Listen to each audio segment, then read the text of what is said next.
What's up, SNA Assassinators? This is Super Ninja Austin back here with another video, and this is the AEW Dynamite review video. And yes, sir, it's a Wednesday, and even though it was not that much of excitement and intrigue on tonight's AEW Dynamite broadcast, which is the post show after Dynasty, like nothing yet too exciting, but still had some very on the other hand, we got some very interesting other elements on the show, like with them hyping up what's going on for this Saturday and next Wednesday for the tournament of Owen Hart Cup tournament, which we're gonna get into earlier, and a couple of segments, like one like with what's his name with a faction like perhaps breaking up, which is looking unfortunate, like for us fans of them and the faction itself, and like another one, like two of them were being unoptimistic of having a new member, like of their group, I guess you could say, and also some other pretty cool, like exciting stuff that we're gonna have to wait until the Saturday to talk about, and also a couple of really good matches, like I'll say in the second match of the night and the main event, but it was also dedicated to the Death Riders, I guess you could say. Yeah, like it was mostly about the Death Rider, and with them getting more worse than they ever did. But the good thing about them is that they're not adding some more members, like which that being the irresponsible EVPs, because they had a lot of negative stuff they need to say, because John Moxley is a general a-hole in this persona, but with the John Moxley, like this is where I start asking the question: why can any of these guys in the roster can get their act together? Like, and he's like, when it comes to counting, like, and this is where he's like, they call it their talent again, and they call it their fan theories and their mindset, and the dirt, like down the hill, like, well, excuse themselves, and you see them get comfort without they get addressing the real problem. Like, you don't want it, and then this is where then John Moxley was yeah, like and when it scorched the earth, like when they called themselves like the contender before we get them a single inch, like not exactly an inch of it. Like, this is my life's worth. What you do, oh, the fingertip. And he's like, and we're not gonna be ponder sold, like if we're just a very expensive electronic, just like those irresponsible EVPs think we are. Like, and this is where he's like, and that's the reason why they returned and helped me out, thinking that they're gonna write off our coattails in order to get back where they once was. Like, let me tell you something. He's like, let me tell you something. Like, we're not your meal tickets here. And this is where then he said, like, yeah, y'all think y'all some power play, like skilled at age. Like, let me tell you who's who. Well, let me like you're like as warriors. I'm the king of the front line, like compared to you two. Like, I don't recognize you two no more. Like, I haven't for quite a long time. And he's like, you know the game is like, y'all better figure out, y'all better be very, very real careful. And then this is where y'all better be real careful. And this is where then John Moxley before y'all make any moves. And this is where John Moxley then was that lick. I did that little lip licking, which that sounds very disgust. That was very disgusting when you look at it, but yeah, he probably just lipping off the lips that still have the stains of that disgusting toxic water he must have been drinking before filming this segment. But this is where he continued this promo when he got in the ring. Well, but before he did do so, this is where he had a match as well that was out of the blue. I just thought it was maybe a little bit, I'll say, useless once to think about it. Like with John Moxley, like not really look like a guy who's gonna wrestle tonight. But the good thing is that Anthony Khan had a genius idea of having him wrestle anyways, and it'd be against somebody that's more technical and somebody that John Moxley would not deny that this wrestler is very gifted himself. And it was one third of the ops, which is the wrestler Katsuyori Sabata. And yeah, he took Moxley to the very limit, which I was almost about to place this in the second place spot, only for seeing what the outcome was and how the match comparison with the next match that was up next. So yeah, those two reasons is why I would put it on the bronze trophy tonight. Katsuyori Shibata didn't do these waist locks, like start things off, until Moxley finally flips him right over, but not for long, because Shibata ends up putting his legs right onto the head. And this is where then Shibata then So now, all right, you want more submission locks like this, like to John Moxley once he got back up. This is where John Moxley said, "No, I want to do them to you." This is where then Katsuyori Shibata, well, you're gonna have to fight me first because I don't let people apply submission holds on me for free. And this is where then John Moxley, I don't plan to. Like, and this is where then we got a little grapple until Katsuyori Shibata got out of a guillotine kind of hold that Moxley got on him. It's where he ended up trying to go for like some kind of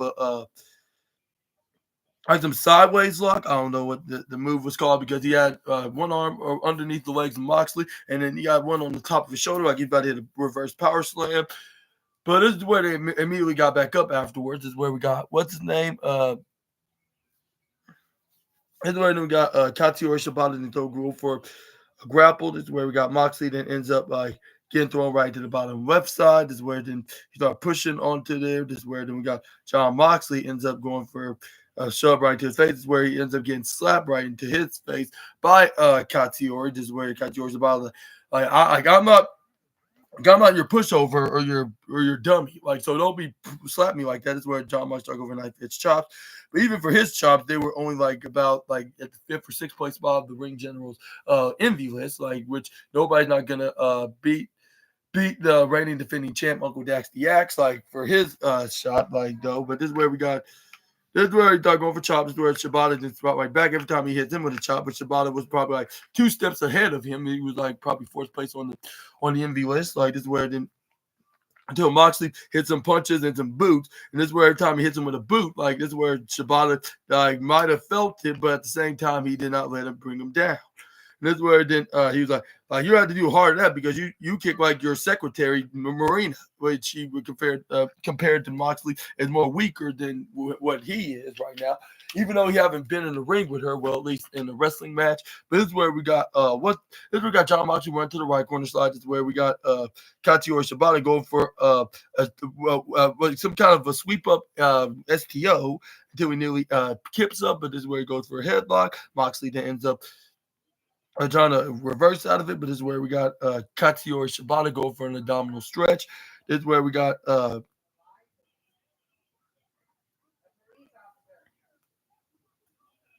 this is where then we got a Widow's Peak kind of submission hold from Shibata. This is where then Moxley then ends up like flipping out of it, but this is where he gets Irish whip right to the upper right corner side and drop kick until Moxley ends up hitting the clothesline of his own. Then he hits him with another clothesline to follow that up with, try to go for a pin, but only Shibata kicks out at 2.3.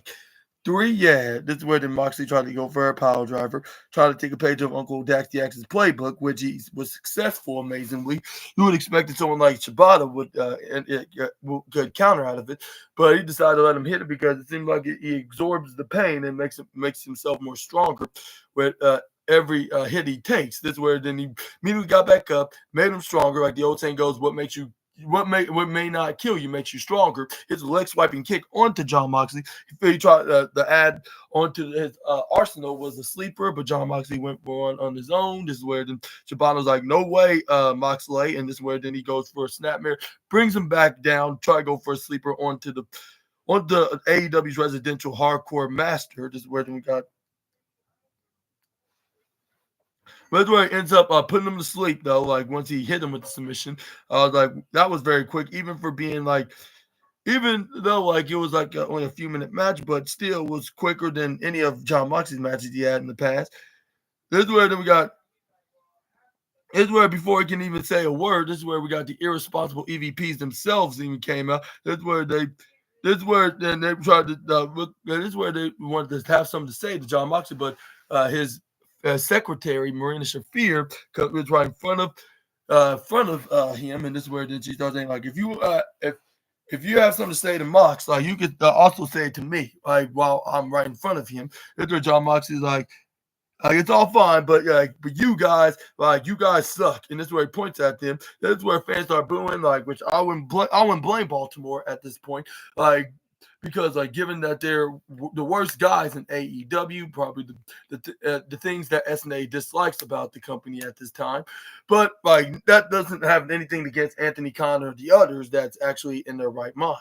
But anyways, this is where we got the irresponsible EVPs that that couldn't even run a retail store got on mic like one of each of each other. As soon as Moxley and Ren Shafir left out with the briefcase with their full of their bottles of their disgusting toxic water from Cincinnati and the AEW World Championship inside, keeping it hostage, imprisoned, which whoever doesn't save it's going to be rotting in there forever, unfortunately.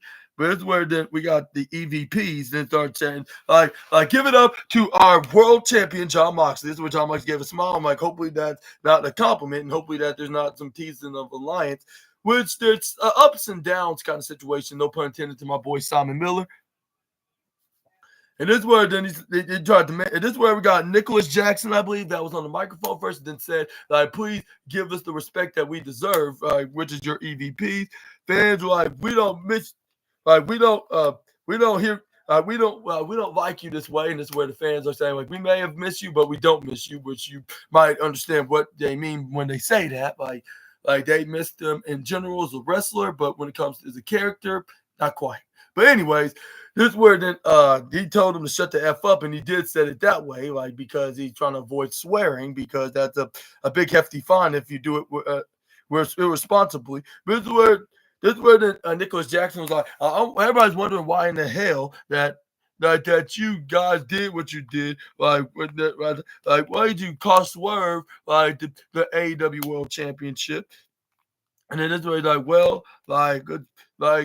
we got a couple good reasons why what we did, and then this where then he named probably he got a couple of reasons. He stated the two reasons why they did. He started at number one, we did it for our good old friend, and then this where then that is Hangman Adam Page. You're welcome, buddy. Which even though they kayfabe fired him as an EVP, or no, as the Elite. No, he wasn't the EVP. He was the Elite. Yeah, what am I even saying right now? But anyways, yeah, this is where then we got Matthew Jackson start clapping, yeah, round of applause. Yeah, that's right. Yeah, that's for you, Heyman. This dude's you see, Swerve, you were wrong all along. You didn't want to Swerve to be the champion ever again. But the thing is, you were wrong, Heyman. You didn't want Swerve to be world champion, but for some reason, something in your head just wanted him to be world champion. So that makes you not only make you a fake and a liar, but a hypocrite as well. And this is where then what's the name? Nicholas Jackson can do that. You continue to you see, we don't forget who our friends are. We still love you, Adam Page, but we know you love us right back, buddy. And then this is where then Matthew then got on the microphone, and this is where fans started chanting, "Whose house? Swerve's house," which I was like, I don't know, that's right. If I was in Baltimore right now, I'd be shouting the same thing in attendance. But this is where we got this is where he's like, this is where Nick was Matthew's I wish you could stick around to hear this, but Mama said to the whole world, that'll be okay. And this is where the fans started shouting, "Whose house? Swerve's house," which is a perfect example of giving a reminder to the irresponsible ones. This is where John Moxley, in the Death Riders, what you got, what we did for y'all, we consider a peace offering, which there was no shock for the reason why they did, the second reason why they did it.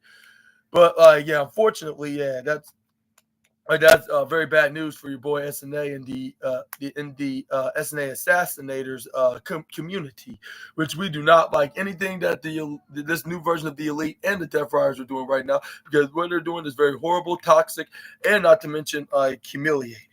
And we do not want any of that in the IWC or the SNA community. Yeah, I guess you could say the SNAA community. Let me rephrase that.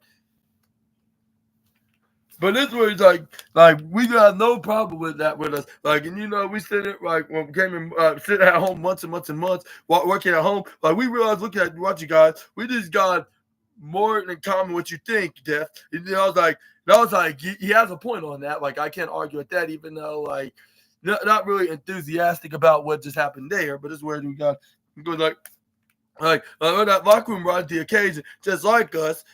You want AEW to be the best company, to work just like us, which I think the complete opposite what these both were doing. They saying they want the best, but it's actually the worst, because they've been drinking that disgusting substance. Blech, I wish not to think about right now. But it's where it's like we see that y'all want to change the world just like us, and then this is where fans are booing because they know it's a damn dog face lie. This, this, this is where the Young Bucks like you even got the AEW World Championship, John Moxley, like, but not only once, like we couldn't even do that, not even once. Like I think that's true, like because y'all known as a tag team, not single stars, at least in AEW's perspective. And this was the Young Bucks like Nicholas, no Matthew said like, yeah, that's our like. And we did what we said, like yeah, like that's why we were trying to give this offering to the Death Riders. We imagine with the team synergy, if the Death Rider and the Elite work together as one. And I was like that makes sense for you to do that because I wonder what's their reasoning, why they were doing what they're doing. This is where the Matthew Jackson, like yeah, like hey, got like the World Chip, and. Like, how about they joined forces with the founding fathers of All Elite Wrestling, which I was like, well, y'all aren't the only ones. Like, why don't you look at 3 other guys? Well, 2 of them are still here, while one left and became a heavyweight champion, which was probably the best career decision, I guess you could say, in that standpoint.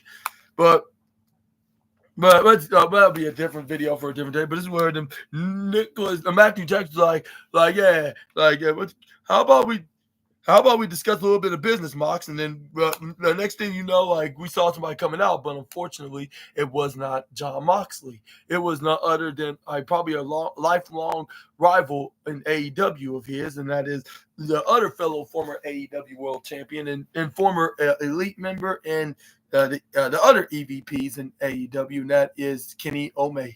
That's where he came out, got a microphone in hands, probably got from gorilla position. Meted one of the producers, maybe if it was the Whale or maybe it was Anthony Khan as well, which he just continued to show his intelligence, which everybody could be bored and tired of getting annoyed when your boy SNA says that, but it's the simple fact because he just knows how to book a show and he knows how to make fans like your boy SNA and others that are truly loyal to AEW, like what they want to see.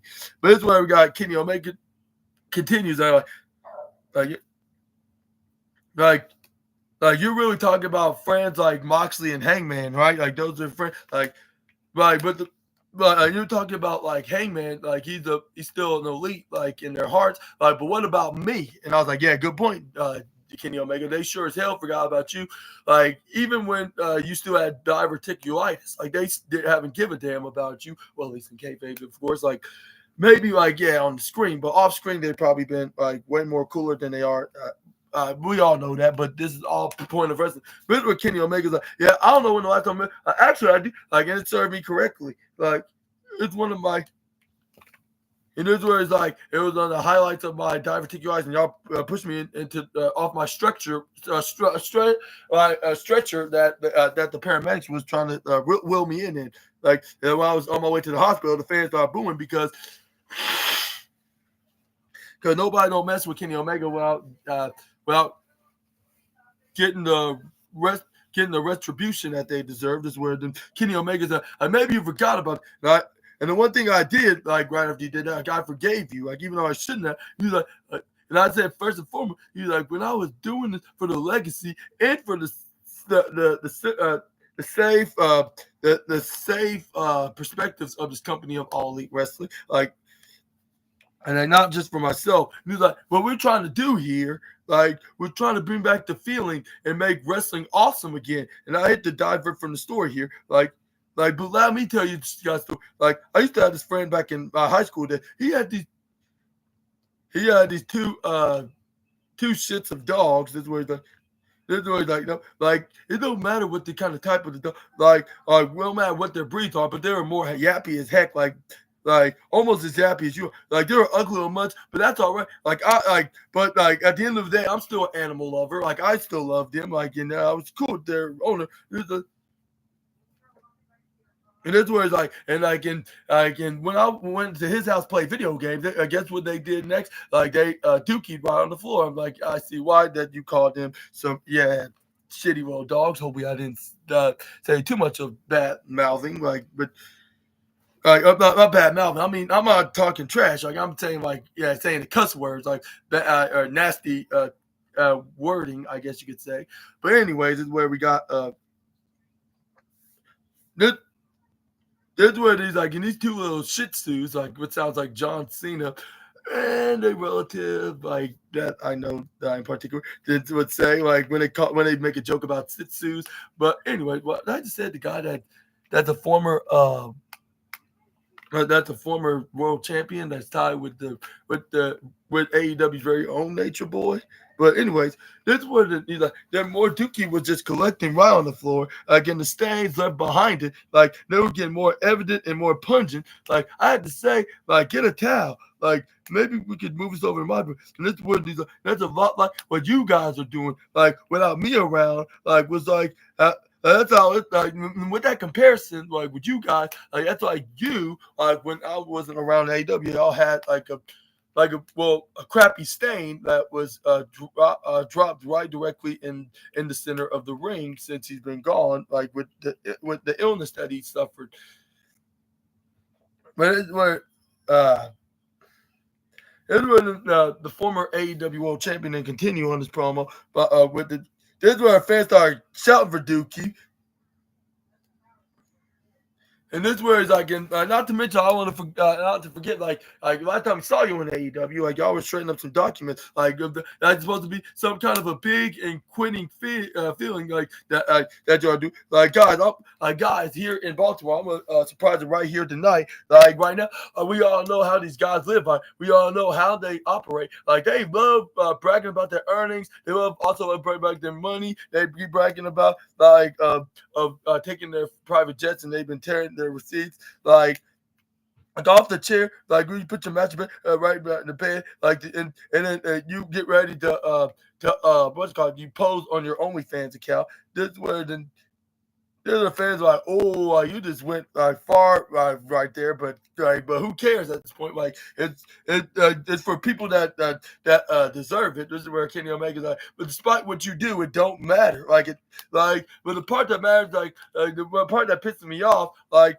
if it wasn't because of the Death Riders, like it was because of you two that almost killed the company, like that I gave to my very life to, and my heart and my soul for it as well. And then this is where he then continued to add more words into his more words that on the microphone, like on his promo. This is where then he can do like I can't lie, like that time off did as wonderful. Like Nick, like you look. I remember that 90 pounds that you still had like before you left. Like, and it was like, and you, Matthew, like, or Matt, I should say, what he said about Matt, he was like, what was it? Well, when the fans start shouting, "You are Dookie," yeah, Kenny Omega laughing. When everybody in the arena was cracking up when he heard everybody shout out. He's like, you might be pretty cool with that shortcut and that V-neck, like, and that's where it's like, who's like, well, let go of the hot stuff. Like, you're almost as ridiculous than Nick Jackson's repels. That's what he said. Which everybody like, oh, like he has a point, but that doesn't mean like that doesn't mean like maybe he's not exactly as ridiculous, like more ridiculous, but doesn't get to both equally that in that category. This is what Kenny Omega's like, even though I can keep going on and on and on, like let's go cut the middleman, like, and yeah, like I'll just come in the ring, we'll just fight right now. That's where he didn't care if it was a 2-on-1 fight, which I would respect the cleaner for doing so. This is where before we had the chance to come in there and brawl with his former teammates. This is where we heard a coin drop, like, and music started playing, which you already know who it is, and yeah, even to assassinator in the comments saying like it's very funny. I'm saying bad words. I'm about to say it one more time before I get done with this segment, and that was the bitch man Kazuchika Okada ends up comes out, and yeah, I was like, oh, like I thought we would never see this guy again, even though this is the teaser, like on what's to come on the road to All In Texas. But this is where then we got That's where they were surrounding Omega. Luckily, like we heard, like not even 2 seconds later, we heard somebody else's theme music start playing. Like, whose house? And then this where there was Swerve Strickland that came out, and then this where they scared them off. Like by coming to the back entrance, him and Prince Nana with steel chairs in hands. Was like, hey, you better back off. I'm like, yes, this is brilliant. This is where I start cracking up. That's where then I'm so sorry. I apologize. Like I'm just saying what exactly been said on the show. Like, but I promise I'll try to do my best to not say any swear words again. But this is where then we got. But this is where Swerve Strickland then was looking at serious face. This is where he gave a very cool handshake to my boy Omega. I was like, I thought this would not be my bingo card 2025. Swerve and Kenny Omega in the same room, same ring, like coexisting. Like I couldn't say any. I couldn't have it anywhere better. Like yeah, which. Which Anthony Khan's doing a very terrific job right now, like with his storylines. Which it was kind of a lack of something that they were missing, though. Like maybe it was a couple of stars, even though we had probably like 3/4 of the stars that were on Dynasty, and that was on like every week around. Like they still was missing a couple of wrestlers, but maybe they were giving them a break until this Saturday because they said the rest of them will be there at this weekend and even next week going Dynamite, which I can hardly wait to see what's gonna happen. But this is where like before Swerve can even cut a promo, he was doing until like after scaring off the Elite. This is where we got one of the members of the Death Riders that came in, then attacks him. It was Pac that came from behind. This is where he starts stomping him right in the neck, like, and this is where they start squeezing him. This is where then the match came up next, which it was none other than this is where then we got the match between Swerve and Pac, and I'll say these two guys, like burned the roof off the house, metaphorically speaking. Like these guys just have like just some, I'll say just some extra talent. I'll say if that's the right term to put it. Yeah, like these guys could like. Even if they were tasked to be substitutes for a world championship match, they could definitely succeed in that. But this is where we got Swerve Strickland and went like dodge out of a Pack like and when he tried to go for a clothesline. This is where he hits a big old devastating boot. This is where then we got Swerve Strickland and ends up like going waiting for Pac to get onto the outside so he can just do for a cartwheel springboard flip right into the bottom apron. This is where he goes for a pump boot. Then we got Swerve Strickland, then ends up like it's like, yeah, like they don't call me the mogul and the most dangerous man in AEW for nothing, which that's very understandable, and I can see that that's a complete accurate statement from the former world champion every time he proclaimed himself as those nicknames. But yeah, this is where then he started throwing them around, continuing to stay up to date with his own persona. Like when him crashed them into first it was Barry's tombstone in the bottom right and the bottom left side, then went to Symbol the Steel Steps, like do all the went to all do all the ringside friends, I guess you could say, that which they're friends with my boy Simon Miller because he always keeps talking about that talk about them on his show, like when he do his ups and downs. But this is where we got Swerve Strickland. We did the count because I believe they were like near 7 or 8 or 6 or 7 or something like that. This is where we try to pick him up. This is where we got what's his name? This is where what's the name? The commentator Excalibur ends up like stating like what Swerve Strickland thinks, and that is what they call Buck season. What was that? But that's where then we got Pac got back in the ring, go for a flip. That's where he tried to go for a slide Hurricane Rana, only for Swerve to pick him right up, try to go for a power bomb right into the turnbuckle in the upper bottom right side. Looked like a certain somebody that from a company that Swerve used to work for, which I'm not sure if I should get into more further details. But anyways, this is where we got Swerved and snapmares him right to the bottom right corner side. Then goes for a springboard. Go for middle rope. Go for an uppercut right into the back of the head. This is where Swerve Strickland starts doing a little dance, like if he like he normally does when he does like a high flying maneuver, especially particularly like a elbow drop, like a snapmare elbow, or what's it called, European uppercut to his opponent off the middle ropes. Well, him jumping off the middle ropes into the ground. This is where he tried to collect Pac, but this is where Pac looked like he was legitimately injured. This is the referee's like, all right, I swear, not yet. Like we had to see if Pac's okay. This is where he fell down directly on the ground, like about 5 seconds after he stopped swerving. When he got in the ring, this is where I was like, how do we know if he is even hurt? Like, and this is not all just if it's all just a trick, like for just the take swerve down and try to beat him that way. But it's where Swerve was like, all right, like we don't have all night. Like we like as a matter of fact, like I bet we got like probably a 20 to 30 minute time limit. So if you don't get in here by the time like before the time limit expires, like then there's gonna be a time limit draw. Like if that's what you want, like or even or like if you want, you can forfeit. Like even though I wouldn't recommend you that, but do what you think is best. Like this is where then Pac was like. This where Pac was like, I can still do this. This where once he got in the ring though, he gets hit with a house call, boom, which I was having future PTSD when I saw a kick that he was doing, and this is where Swerve Strickland ends up going for a swerve stomp right onto the middle of the ring. This is where he gets a 1, 2, 3. Winner of this match, Swerve Strickland, which is probably not the last time we will be seeing like Swerve Strickland, which like this past Sunday probably won't be the last time we will be in a title contention match, or with him being a contender, I should say. Yeah. But yeah, this is where Swerve Strickland stand up tall. This is where he hit the bottom right corner side. This is where he did a little pose like of seriousness. This is where he's like, I'm not gonna rest until I get back on top and get back with mine. This is where Prince like, yeah, like I'm like this is where then Swerve Strickland was letting Death Rider's time is ticking. Like and he's like in the Young Bucks. If they want to get it too, I'm gonna give it to him too. I was like, yes, like Swerve, like he's not playing right now. I hope he gets some allies. Like maybe he needs like a very certain shield that has that's well geared. Like even though he's not in the ring yet, like let alone like at a wrestling school. So how is he gonna be Swerve's shield? Well.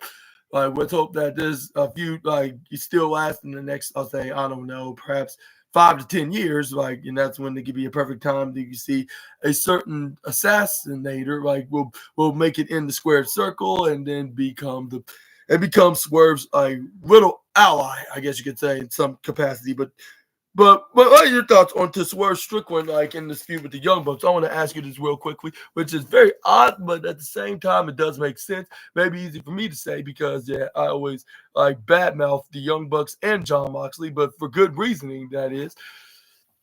But yeah. But let me know down in the comment section right down below about this situation, like up between the Death Riders and the Elite, like working together with these common enemies of the likes of Kenny Omega and Kenny Omega and Swerve Strickland. Let me know down in the comment section right down below. But this is where to start showing the matches that's going to be on the air, like. Which I'll say most of these were pretty terrific, except for one in particular, because we didn't see no justice been served for your boy SNA. Oh, Rowdy. Sheila and Trey went with Louis. Okay, no problem. Let me know like if Zion wakes up. Okay. Thank you so much. That. Yeah, appreciate that. But anyways, Assassinators is where we got like a 8-man tag match. Like whoever wins will get an explosive bonus of $400,000. And I was thinking like, wow, like man, like it would be looking so great if you were a wrestler. That's why I was wondering, like, is that like 400,000 like each, or 400,000 like just all together, and they equally get like 100,000 each, considering it's for 4 of them, so they're going to split it equally that way, which I think maybe that was the case because it would have said each. It would have been a bit more specific if it was in that scenario. But this is where we got this is where Ricochet was so egotistical, like to the point that even his future teammates, like onto this $400,000 contest, was even looking at him strange, like This is where even Beast Mode was like, huh? When Ricochet then said, like, yeah, as team captain, this is where he's like, yeah, that's right. Like, yeah, I'm glad you're going to say, but this is like I am the captain now. Like, like as the leader and the captain, he's like, and that's why I'm the captain. This is where Action Andretti hilariously responds back like, I'm like, you're the captain. Like I start cracking up, but he gave that Action Andretti, like, yeah, him with that reaction, he gets the silver trophy of the night, and this is where Ricky the Dicky starts sounding more delusional as much as John Moxley and the rest of the Death Riders, and more and like Okada, the Young Bucks, and Maximilian Caster. Like this is where he started continuing to start. I started laughing like, like we got this in the back where Action Andretti and what's his name, Leo Rush, put their faith in this where then. That's where then we got Mark Briscoe and Will Ospreay and what's his name, Kevin Knight, and what's his name, the Speedball Mike Bailey then ends up like on the other side of the building, like with a camera, like with them recording what they had to say to their opponents, like right back in response. This is where then he was like, this is where then Mark Briscoe hilariously said, like the word of the day is entrepreneuring. Like we're gonna have it because we're gonna be making more bank, like because we have the opportunity to split $400,000, which I guess that was a scenario. They're gonna split it like 100K each. This is where the Mark Briscoe is asking, like Will, what you gonna do with 100K? And this is where Will was like, that's what he said he was gonna get. Like when he's like, what you gonna do with $100,000? Like.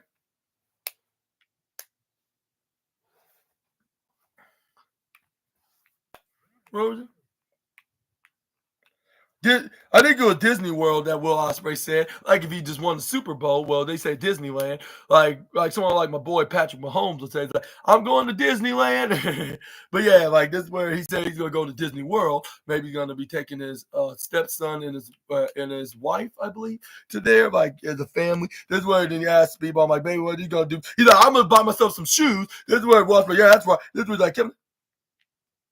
And that's where he's like, I'm going to Magic City, baby. If I'm going to get 100K, this is where Mark Briscoe like, Will Ospreay's like, okay, like you're asking us what we're going to be doing 100K. What about you, Mark? And this is where Mark Briscoe, oh, that's easy. Like, and this is where he's like, well, I'm going to diversify my house. And I'm gonna diverse my portfolio. Like if I get that 100 grand, like, but none of that matters right now. Like, but that's beside the point. Like, so we're gonna we're gonna be whooping on y'all rear ends, and this way it's our barking. Which what's to say that's like what they did with Will Ospreay getting ready, right? Putting on readjusting his jacket while Speedball Mike Bailey did his pose, looks similar to mine. Is like, well, your boy the Super Ninja Assassin himself, and we got Kevin Knight then put on the shades with blue and awesome, looks similar to the ones that we would normally would see will have shades on when they enter the ring, which that's probably a cool drip onto the accessories of a wrestling's ring gear. But this is where we got this is where we got a little advertisement like of the Owen Hart Cup tournament. But first it was the women, where they even showed like when Mercedes Moné when she beat Julia Hart at Dynasty, which that's very unfortunate to not see any of the Owen Hart Cup tournament matches. That would probably have been the most excitement, which I heard from pretty much like half of everybody that said that, like on the wrestling internet community, which I was getting kind of jealous. But this is where we got a hilarious spot, even though this was not part of this was not exactly on the Dynamite segment, but it was a vignette of it, like when the CEO like was letting everybody know that she's gonna be adding the Women's World Championship, which like she should be should do, like because like that would just make her belt collection even more intriguing and more exciting, if I'm saying this very correctly. But it's where like. That's where we got one. She said the championship part is where Harley Cameron and Minnie Monet, which starting to be a mini companion rather than mockery creation, which is a better double C initials. I mean MC initials, I should say. Why I said double C, I don't know where my brain is. But anyway, this is where we got. This is where we got the CEOs like, oh no. And this is what I was thinking to sound like not again, which I was cracking up. And because of that, it's getting the golden trophy. And some of y'all probably say, but Super Ninja Austin, neither Harley and Mercedes were not in at AEW Dynamite tonight in Baltimore. Well, it does not matter if they showed on the show. It's definitely good. Like whoever gets a entertaining, it has that entertaining. What they call it? Was that the aspect? Like if it has that, like then it's definitely gonna get the Goofy Wrestling Trophy of the night, which happens to get the golden one. While Action Dre gets silver, like of tonight. But they start advertising the stuff. But it's where we got Hangman on Page that was looking for Swerve Strickland, walking right past like Renee Paquette. This is where he started looking for Swerve. That's where he went to his own locker room, but he was not home. It was only his manager, Prince Nana. This is where then we got Hangman on Page. Then said to him to sit down. He's like, I want to give you a message. Like, let him know that our war isn't over yet. And then this is where he walked right out of there, and I'm like, whoa, like. I wonder when they're gonna finally gonna fuse the situation like into these conflicts with one another. But what do you think? Like, do you think that?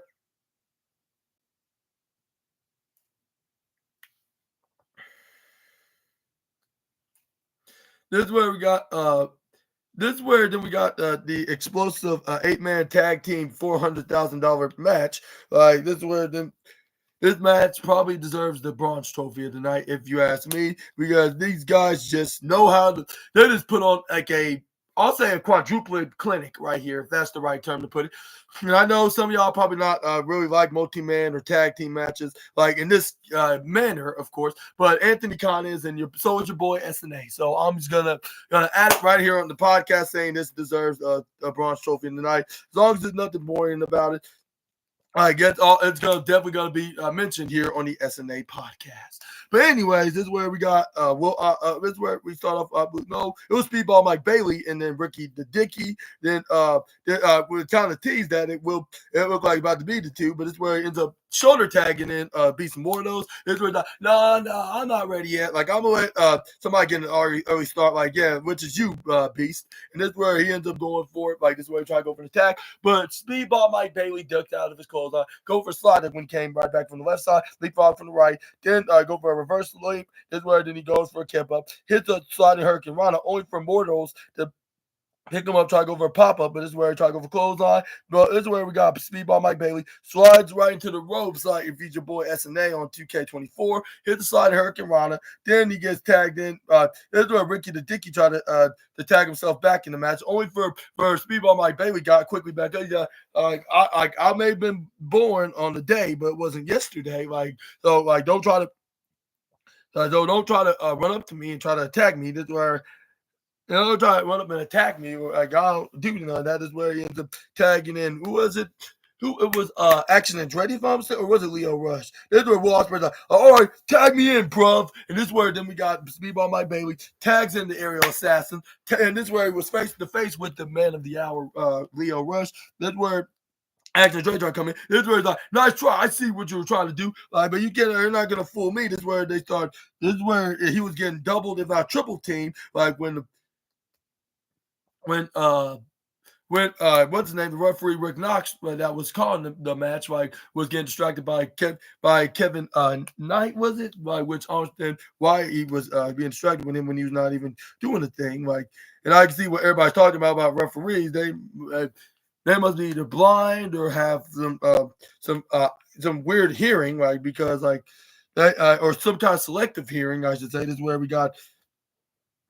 And then I got Accident Dre starts stomping on the poor Will Ospreay. This is where then he goes like this is where both Accident Andretti and Leo Rush in double Irish whipping right to the bottom right side. But this is where he gets booted right to face by Ricochet. But I'm booted by Will Ospreay to Ricochet. This is where he goes for elbows and punches, roll flips, tags in. I believe was Mark Briscoe. This is where we got like all 8 men were in the ring, 4-on-4 standoff. Here's where they start going for a fight, like if it's War Games or even Blood and Guts in AEW's case. This is where they got them at each corner in the upper right corner, left corner, the upper right side. Then That's where they start hitting some right hands right into the face, like boom, 1, 2, 3, 4, 5, 6, 7, 8, 9, 10. And then that's where we got Will Ospreay that ends up hitting the back elbow right into what's his name? Ricky the Dicky. Then we got Speedball Mike, or not Speedball. It was first it was Kevin Knight that hit a clothesline. Then Mark Briscoe soon after hit one for his own. This is where they sent Ricky the Dicky right into Speedball Mike Bailey's corner. They finally hit the basement roundhouse kick right into the right into the ribs. This is where then. They already got all the heels that try to go from the left side, only for Will Ospreay and Mark Briscoe hit a right hand, which I believe was Action and Leo. Yeah. That's where we got Will Ospreay hit a suicide. What's that, in the cannonball version? Mark Briscoe. This is where we got Kevin Knight. Then went up to Beast Mortals, hit a crossbody to him. Then Speedball Mike Bailey went right up in the upper left corner side, hit the springboard moonsault onto both Andretti and Rush in this match. This is where they were ringside. This is where they posing the cameras. They're like, yeah, this is where then they had they did like a hands right up into the center, like saying like 400,000, and this is where they had their backs turned. But this is where Will Ospreay and Mark Briscoe noticed Ricochet was back in the ring, like from just a few inches. This is where he tried to go for a dive, but luckily Briscoe and Will Ospreay both warned the others like that he's coming. This is where they moved inside. This is where they took their turns of top. This is where they point out that he's bald. This is where they all said it at the same time, like bald. Then they slapped him right in his head. Which yeah, that's true. He is bald. And the one thing I like about Kevin Knight, he was wearing this pretty cool, sparkly purple color pants with a sparkly golden stripes, like if he's a LA Laker. And yeah, and yeah, like. And speaking of purple, it kind of reminds me of somebody wearing purple right now. Wink, wink, nudge, nudge. But anyways, this is where we got. This is where we got a partial powerful force, and all of pro wrestling came on right after they slapped him right in the ball head, which I believe that was bonus points. Like for all four men, probably earned the 4th or 3rd place spot of Gunter's Invictus, because even that couldn't beat Dax the Axe's chops with him being the reigning defending champ. But this is where once they got during the partial adverts was on, this is where we got, unfortunately, like Kevin Knight was getting outnumbered until we got people like Bailey once the average came on. But even him making a comeback was completely impossible, because it was very difficult for him to take down the beast like monster of Mortos. This is where the Ricky the Dicky gets tagged. He tried to go for a springboard crossbody, only to get denied by Speedball Mike Bailey, but he ends up attacking the likes of Will Ospreay, Mark Briscoe. But he couldn't get, Kevin Knight, because he just got there, first of all. Second of all, he dodged out of the way. This is where we got Speedball Mike Bailey knocked off his teammates, however. Like when he dodged out of Ricochet's attack, this is where he hit the double foot stomp, though. It's where we got Mark Briscoe came in, ducks out of the close. They tried to go for German suplex. But it's where we got, Ricochet tried to go over on his own, but he ends up catching him with a step up enziguri. And we got Beast Mortos to try to go for a pop-up Samoan drop, and he sent him right to the left side. It's where we got Kevin Knight, then ends up slipping him to the top corner side, try to go for a pop-up Hurricane Rana, only to get intercepted by the Mortos. This is where, but somehow Kevin Knight was not trying to take that for an answer. This is where he tried to go for Hurricane Rana, but he knew he got hit with either a pile driver or a flatline and facebuster powerbomb Jiggy, but he ends up flipping out the Hurricane Rana, go for a DDT once Beast Mortal's trying to pick him right back up. But that's where we got Action Andretti, kicks him in the gut, but he ends up getting countered right to the upper right corner side by Knight. This is where Leo Rush tried to come in for the save, but he was not enough to defend his team partner. Fans are chanting this is awesome, which this is why he's getting the silver trophy of the night, if not the golden trophy. Yeah, well. We almost had a happy ending, but the match was more likely a happy ending than the post match. But we're gonna get into that in just a moment. But still, this match gets the silver trophy. This match was totally underrated. Like they wish they could have more stakes into this match, like which something that should matter, like just like along with their salary, like or not salary, their bonus. I mean, their 100K bonus. But anyway, this is where we got. This is where Leo Rush goes for a kick right into the face by Kevin Knight. Anyways, this is where he then throws him right to Action Andretti's way. He gets him right in the face. This is where we got a springboard stunner when he tried to throw him in the top corner. So this is where we got Action Andretti start spinning him around. This is where he hits this.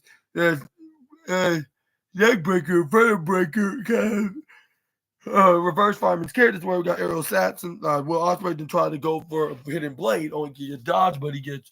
But we got Action Andretti then gets leg strike like by the Ariel Sat. This is where then he take a this is where then he hit the springboard Pele Insagiri kick, just like if he's your boy SNA on the games. But this is where we got the aerial assassin. Then got pushed right to the left side, got thrown right to the left corner side. This is where we got Ricky the Dicky come and did so. This is where we got Speedball My Baby hit a leg swiping kick with Ricky the Dicky was in the sit down snapmare position. This is where we try to go for the moonsault knee drop, only for Ricky the Dicky recollect him, then try to go with power, but it turned into like a Death Valley driver, which I believe that was a mockery to your boy SNA because the way he did it was like something that your boy would do, like if he was on AEW right now or any company that is if he was a pro wrestler.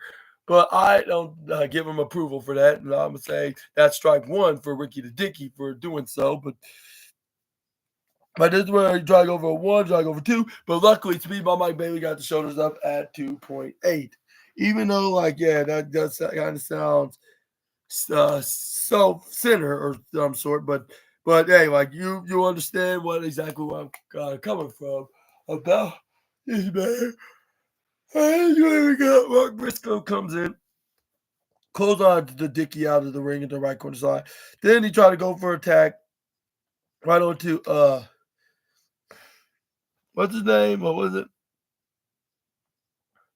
Was it Will Ospreay or Kevin Knight? But this is where either way, what's his name? Beast Mortals try to come in and attack, but he ends up getting kicked like all types of kicks by the Speedball. This is where he tried to go for a third time. Unfortunately, we got what's his name? This is where we got Beast Mortals then grab his leg. Mark Briscoe tried to come and help, but he grabbed on his leg as well. This is where he did go for a back, which they perfectly did so, by the way. But this is where they turned into Karate Kid, and they must have been a fan of the movie because they were about to hit him with the cream kick. Yeah, that's where they end up trying to go. Where they end up hitting. Well, what's the name? What's the name? What's that called? Like Speedball Mike Bailey accidentally not get a chance to hit that move in the execution, but that's going to get the negative fans online of another reason to criticize the Jacksonville-based company, like and start talking trash about it. But it's where he ends up hitting a swipe kick to improvise. Then we got Will Ospreay hits the Os cutter right into the top corner, like springboard. Boom! And hit the cutter right onto him. This is where we got Kevin Knight to come in, hits his top rope finisher, which is that sideways frog splash. Looks similar to like a man that's the tag team champ right now that doing the party stuff. Until like it looked like they were about to get away with this if it wasn't for the meddling, wasn't for those meddling boys of all of them of action, Leo, action, Leo, and what's his name? The Mortos. Oh, no, not Mortos. It was what's his name? What's the other guy? Ricky the Dicky. That's who it was. Ricky the Dicky. This is where we got Kevin Knight tags him Will Ospreay. Hits the hidden blade right on his opponent, I believe. Is knocking him out right from behind. But once everybody was down in the ring's corner side, this is where it gets the 1, 2, 3 that way. Winner of this match, all four of these guys get for 100K, which I was totally happy about. From likes of Mark Briscoe, Kevin Knight, and Mike Bailey, and Will Ospreay. And hopefully they get to do what they want to do, like they said on TV, what they're going to be doing with their half of the hunt, or doing their part, I should say, is the better term to put it, because it's like they're quarterly, like when you share them equally, they're quarterly, like the amount that's been offered to them, which they each get $100,000, which is a $400,000 prize. But this is where we got what's his name, Excalibur, to start talking about what just happened to rated FTR, like with FTR attacking and what they got turning on the rated R superstar, which I advancedly heard about, like what happened to poor Cope, because like right after they lost the match with they which they lost, by the way, like with some disagreements between Uncle Daxiax and Castle Flash, like with them when Uncle Dax the Axe like turning the cope around when he's trying to be the peacemaker, hit him with a pile driver, then attacked him. This is where they start trying to mess up that neck, and this is where he tried to look like he was convincing Cash Wheeler, Uncle Cash the Flash, which I'm not sure if I should call him that anymore, considering what they did to our poor boy, the cope that had hope, trying to make him be hopeless. This is where they were doing so like when they grabbed on some chairs. Is where this is where it looked like they're about to. This is where we got Cash Wheeler was refusing at first, but only for him. Like once he turned his back, like this is where we got what's his name Dax the Axe. Then picks him up. This is where then they go for a shatter machine right into the ring, like boom. This is where then he drop him right exactly in the ring, like getting this maneuver itself. This is where. That's where they hit the. That's where they hurt the. They hit the what they call it, the concerto on poor Cope, but not once, but like thrice. Like if I'm being accurate as much as I can, they showed it repeatedly until like he got carried off in the stretcher. I was like, man, like what is up with these guys like doing this to this poor man? Which I know in kayfabe, and this all just to lead up into the reunion of Edge and Chris or Cope and Christian. I mean to say, but. What are your thoughts? Let me know down in the comment section right down below. But this is where we got, excuse me. But this is where they said they rule Cope out indefinitely, which we all know is all part of the script. Like with them, like making it look like so everybody would believe that Cope really is going to be gone like forever and never going to compete in the ring. Like just like when the last time, just like when the last time he had, like, when he was told that he was had to retire from wrestling, like about 14 years ago, like, but 9 years after that, he finally get back in the square circle and finally start wrestling in matches, like even most of them that he never got a chance to do so in his early stint in wrestling. But I think it's gonna probably be the return's probably gonna be a bit more shock than his return when he competed at the Rumble back 5 years ago. Even though I'm probably exaggerately speaking, or dramatically speaking, I should say. But yeah, this is where we got the Hurt Syndicate end up coming out. This is where.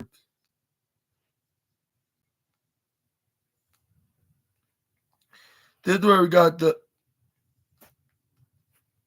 This is where we got what's his name, MVP. Then made an official announcement by pointing it out by saying like, which is courtesy of the Hurt Syndicate. And this is where then we got MVP continues like all right, anybody like jump up so you can get beat down. Which I was like, hopefully they're talking about the bitch man. Excuse my language. I know I said I was gonna say no more languages, but I had to say it because I just cannot. Yeah, you know it. But it's where then but it's where they show like how did Bobby Lashley and Shawn Michaels retain their tag team titles this past Saturday, and that was like with MJF, like then MJF like whacking Big Bill with the Dynamite Diamond Ring when Bobby Lashley was trying to go for a spear, but he unsuccessfully did the first time because Big Bill booted him, but he got the guarantee the second time. Like, and Bobby Lashley kind of had a point, like when he told MJF about when he said like it was because of me that I helped you guys out, like retain their titles. Even if he didn't like, even if he didn't interfere, they still would have genuinely could have retained, like, which like that this was like a regarding like situation that it was. And like they showed like we got the win by what's his name, Brian Keefe onto him, spearing him in the process, like making this like a third time was indeed the charm, like to retain him and Shelby Benjamin. But it's where MVP did say like, well, if y'all all being so kind, which that's not really hard to do, and this where then MVP continued like saying and I like it that like how about y'all attend like me and my colleagues a toast of a celebrate yet another successful like the title defense like, and this is where then this is where MVP's like, yeah, that's the whole bottle. This is where we got Bobby Lashley and Shawn Michaels put there on this little stand that holds on to the championship belt. This is where MVP's like, what we do, people? Like, this is where the fans are chanting their slogan. That's pretty much their whole shtick is the Hurt Syndicate, and that is we heard people, and that's where they They would start shouting at Nip as loud as they can. It's where we got all three members a big smile, which as they should. And then MVP's like, yeah, like we're celebrating, yeah, another successful championship defense. That's where we got a little like a little shot glass, like a little not the actual glass, but you got like a little shot worth of a big glass of champagne until like their toast kind of got interrupted. But it's where like this wrestler apologized in advance, like as soon as he came out here, maybe afterwards, I should say more likely, because if he because let's say if they did apologize in advance, they would have did so like before interrupting, which I'm not sure if that's possible.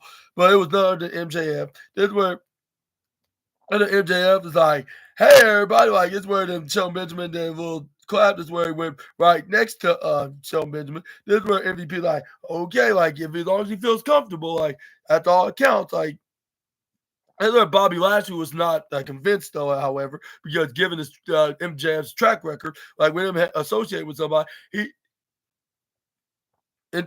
it is where fans start chanting he's our scumbag about MJF, which MVP's like, yeah, like of course. It's where then he tried to continue to convince Bobby Lashley, which he was still not going to be, but he was listening and he was respecting the MVP's decision because he respects Mr. Montel Vontavious Porter. But it's where MVP, now this is where we got Maxwell Jacob. Like, I don't know what you think about us, like, but man, like it's like what these guys, the slogan is. It's true. We do hurt people, and this is where our fans start cheering because they're thought to be a favorite. And MJF was like, yeah, this is all great. Since we're all dripping in gold, like with me dressing this, and you all are carrying it, like this just couldn't be in a better time, like because like those that.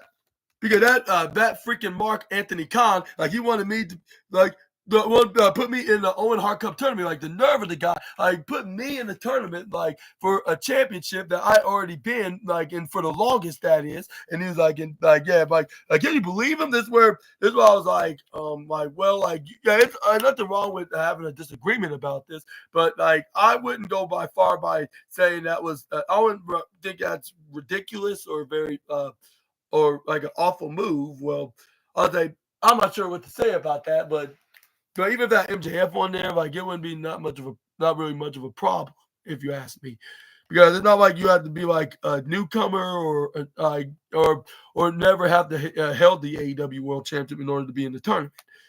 But it's where MJF that he's like, do you want? He really wants me to work my balls off and break my back and sweat like every week, like some schmuck. Like I don't damn think so. Everybody, this is where the fans like, well, that's probably not you. This is where what's his name? MJF then took a page out of a certain Viper that listened to voices in his head, like would say, work smarter, not harder. This is where and then MJF's like, Daddy will get to cut the line, like, and get back what is rightfully his without winning the tournament. And that is the Triple B Baby World Championship that's being carried by a briefcase hostage, which that's the one thing I agree. Like, that shouldn't be kept in hostage.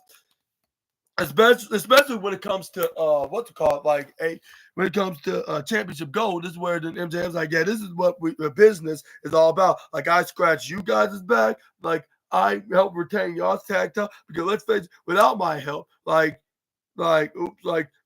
now, like you guys get the help, little old Maxwell, like his favor. Like, yeah, it's great. Like everybody's gonna win. Like it's a win-win situation, am I right? Like so, like my serious question, like what this is where he's like, before we get this initiation process going, like, do I just really sign a contract like in the old school brothers deals? This where Bobby Lashley's like, well, first of all, like into this initiation, just shut the hell up for once. And this is where he told him to shut his freaking mouth, repeating himself. And he's like, everybody saw what you did last week on Sunday. Like, I didn't see it at the time. Like, but I turned around and saw a big Bill just standing like with him like clueless. Like I cut that long wooded tree like of the learning tree down like a big buff bodybuilding lumberjack. Like and while you like trying to help me, like I thought it was pretty cute, like it was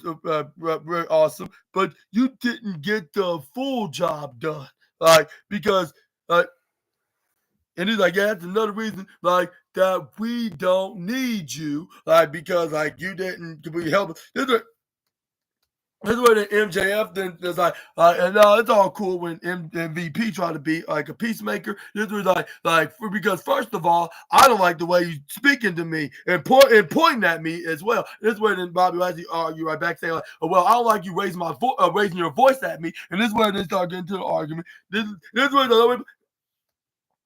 where he told him he gonna slap the piss out of him about MJF. Like, it is like he was like, yeah, like, and he start this is where what did MJF did he's like, and what did he say?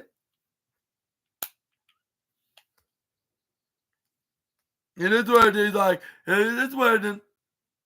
This is where he's like, in second of all, he's like, first of all, I don't like the way you pointing the voice at me. This is MJF's like, in second of all, like, he was not standing up. He was stumbling over because I knocked him out with my Dynamite diamond ring that I held on for the last almost 6 years, like, while you were, like, being in gimmick matches, like, with a monster. And this is where then he continued, and cheating,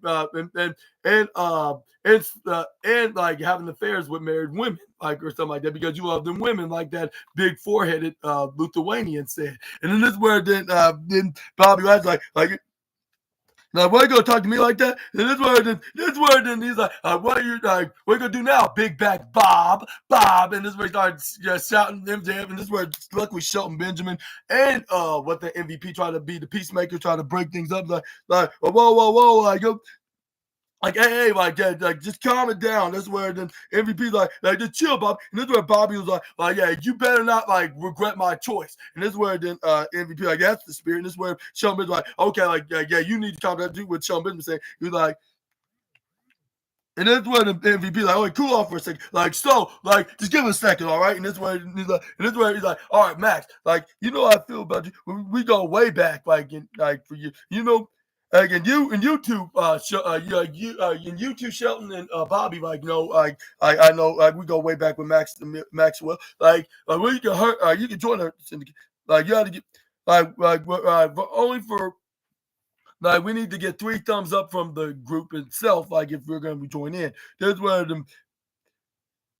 And this is where then Bobby Lashley's like, no, this is where then he already seen his answer without even putting his thumbs down. This is where then MVP's like, you know how I feel. He put the thumbs up. This is where we got this is where then MJF's like, yeah, do it, Shelton. This is where right after MVP then told him to say, do it. This is where like Shelton Benjamin was about to do. This is where then MJF's like, yeah, it's like, yeah, I knew I could count on you. Like, we go way back as well. And this is where they kind of tease like a evolution, like kind of gesture, like with them, like wink, wink, nudge, nudge, because I believe they're compared to the Hurt Syndicate's kind of like their own version of that faction that was from like over 20 years ago, that was reunited back a dozen years ago. But we're gonna talk about that in a different video for a different day. But it's where we got Shawn Benjamin was like halfway up like this, and then he went right down, joining Bobby Lashley. And it's where fans are like, oh, like, and like no way, no. And MJF like, oh, come on, like, I thought I could. This is where Bobby Lashley and Shawn Benjamin did a handshake and a hug, like, yeah, like, that's right. And this is where Bobby Lashley like, yeah, and you like deuces. And this is where he did the reverse version while Shawn Benjamin grabbed onto their tactile, was about to leave. Then MJF was very disappointed. This is where then we got yeah, and it was like, I thought that I thought we had a deal, Montel. I thought they said they're gonna give me a thumbs up and allow me to be joining the Hurt Syndicate. What happened? It was MVP like, well, I tried to talk to them. Like, they looked at first, they looked like they were convinced, at least a few percentages. This where MVP's like, I'm gonna try again, but hopefully it'll be better this time. This where MJF then tossed the microphone because he was really looking forward of joining like a group like the Hurt Syndicate. Look like that they're trustworthy as long as they do a favor with one another, like a I scratch your back, you scratch my back situation, like he told Bobby and Shelton and Montel. But it's where then what's his name? Maxwell then told the cameraman stop showing him, like, get this camera out of my face. That's where then we got a backstage interview with the unmarkable Renee Paquette, which I think that Excalibur is making a huge mistake of calling her the remarkable one when she haven't done anything remarkable Well, at least on screen, of course. But anyways, this is where she was interviewing Megan Bain and what's her name, Penelope Ford, which I'm gonna get into just more. But I want to ask you this question right here, assassinators, real quick. Like, do you think that that MJF will indeed will eventually join the Hurt Syndicate? Let me know down in the comment section right down below. But moving on, we got a backstage interview. This is where we got Megan Bain, this is where I high school. So I had to catch up with you guys, to see how you are feeling, which is a very surprising loss, which I believe that was like a reference to which is the reference of the most devastating move in all of professional wrestling, and that's the term, the surprise roll up, which I'm not sure if that was pun intended or not. Maybe no puns intended, but at the same time, it kind of felt like it. But this is where. He's like, yeah.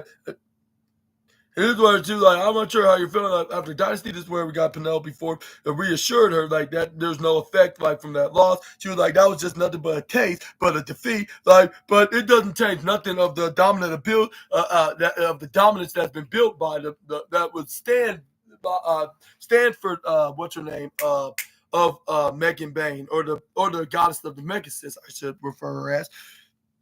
This woman has this big girl is what just a phrase because Tony Storm just barely survived. No, everything is just gonna get more and worse for her. In this division, which I was kind of getting very happy for, just on that news article because they were saying maybe they should continue this feud until who's gonna win the Women's Owen Hart Cup tournament. Maybe that'll be a smart idea just to. Has to see who's exactly the more I'll say what's that word the deserve.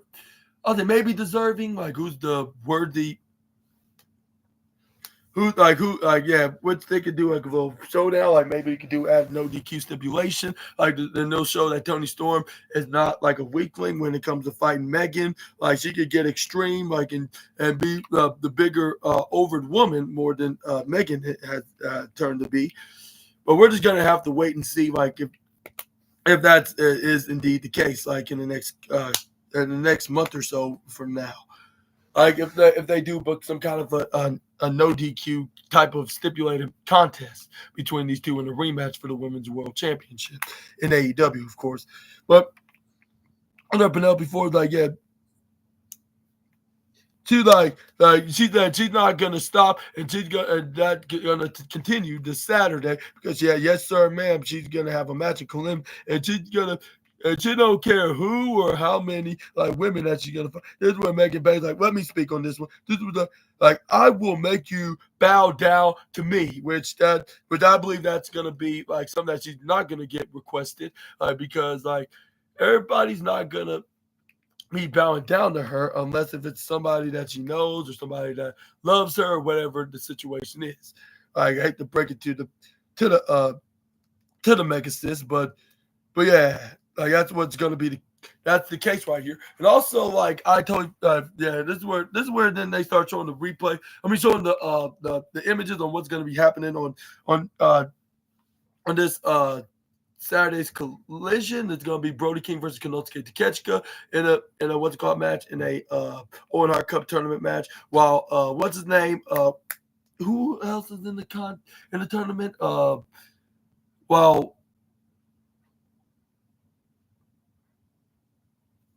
Who is the other guy that was on the other tournament? That's going to face a mystery opponent. Who was it? It was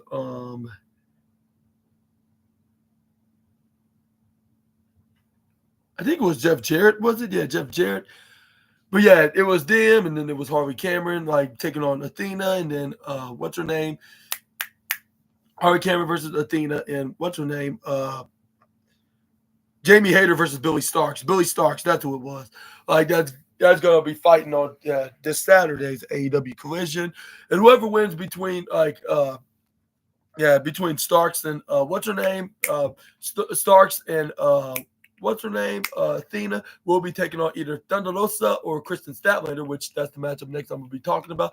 And whoever wins the women's the other women's round, like between Harley, Cameron, and Athena, will take on the CEO next week, which I believe is going to be in their hometown of Boston. Yeah, which they keep advertising about, like it's going to be their spring break special event, spring breaking special. That's what it's called. Like, yeah, which is going to be live in the CEO Mercedes Moné's hometown of Boston, Massachusetts, which I would probably say like this is probably the third or second best city of the United States, like depending on what's the second, because we all know what's the number one best city. Luckily, it's not going to be in Cincinnati. That's for damn sure. But let's get into the next slide. This is where we got the timeless Tony Storm came in. This is where she crawled right over the commentators of Taz and Excalibur and Antonio Schiavone, which she probably thinks that Antonio Schiavone is some kind of an intimate pimp, like for doing some intimate favors for a female for exchange of money. Yeah, or something like that. Like, but also not only that, when she was crawling right through the chair, like in her side chair, which she could have just easily could have walked right through, but I think she was trying to get the boys' attention. I was like, that's kind of very inappropriate. More than just, probably even more inappropriate, like when you always talk about your TITs or whatnot. Which that's extremely inappropriate as well. But I was like, I'm not gonna judge.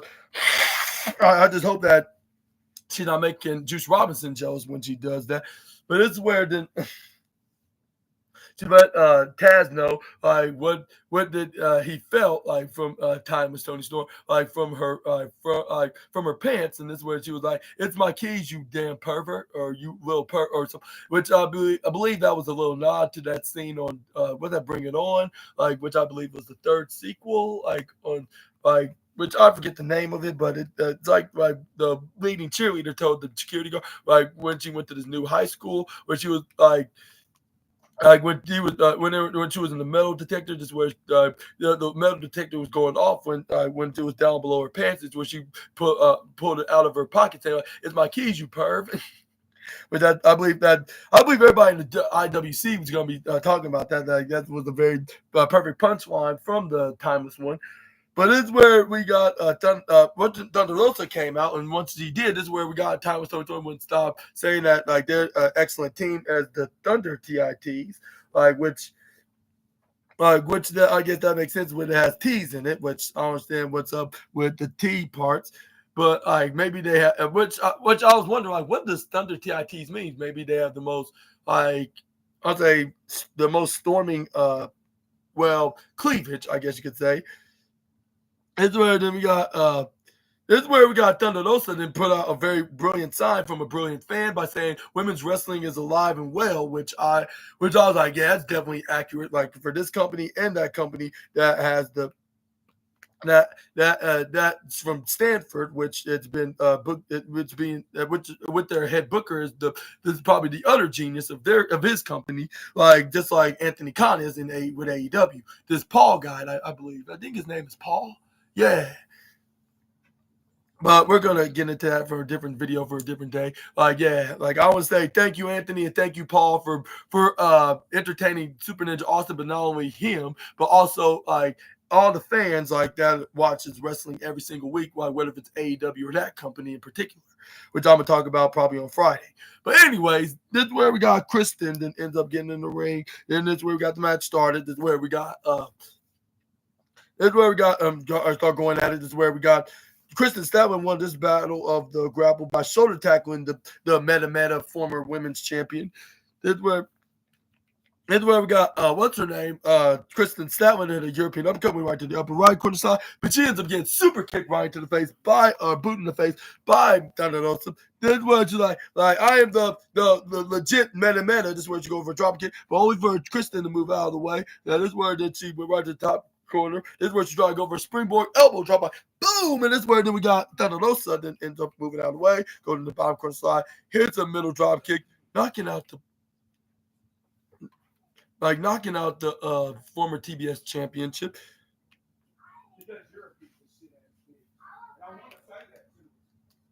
And this is where we got Thunder Rosa that ends up going for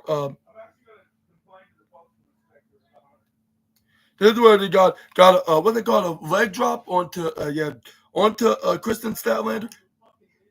This, this, this is where then we got what's her name, Thunder Rosa throwing Kristen Statlander right onto back in the ring. This is where she tried to go for a pin, only for this is where we got Thunder Rosa start ended up hitting knife edge chops, but this is where we got a kick in the midsection, a roundhouse kick by the former TBS champion. DDT, the former women's champion, right in the middle of the ring. Rosa just started going to right. This is where the one half of the fans are chanting "Let's go Rosa," the other half was chanting "Let's go Stat," which that probably sounds like a pretty perfect like half and half chance of cheering to both now the current baby faces, which one of them could turn heel down the road if this feud continues between the two.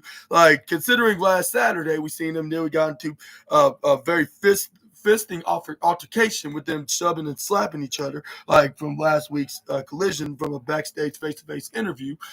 But yeah, this is where we got the partial powerful force came on, which is the picture-in-picture commercial break. I'll go for knife edge top.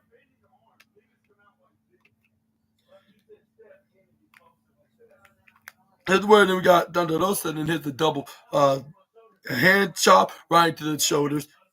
Then we got Thunder Rosa gave a big old hug to Tony Storm, even though she knows she's confused and she probably is a bit out of her mind, but she's still her friend at the end of the day.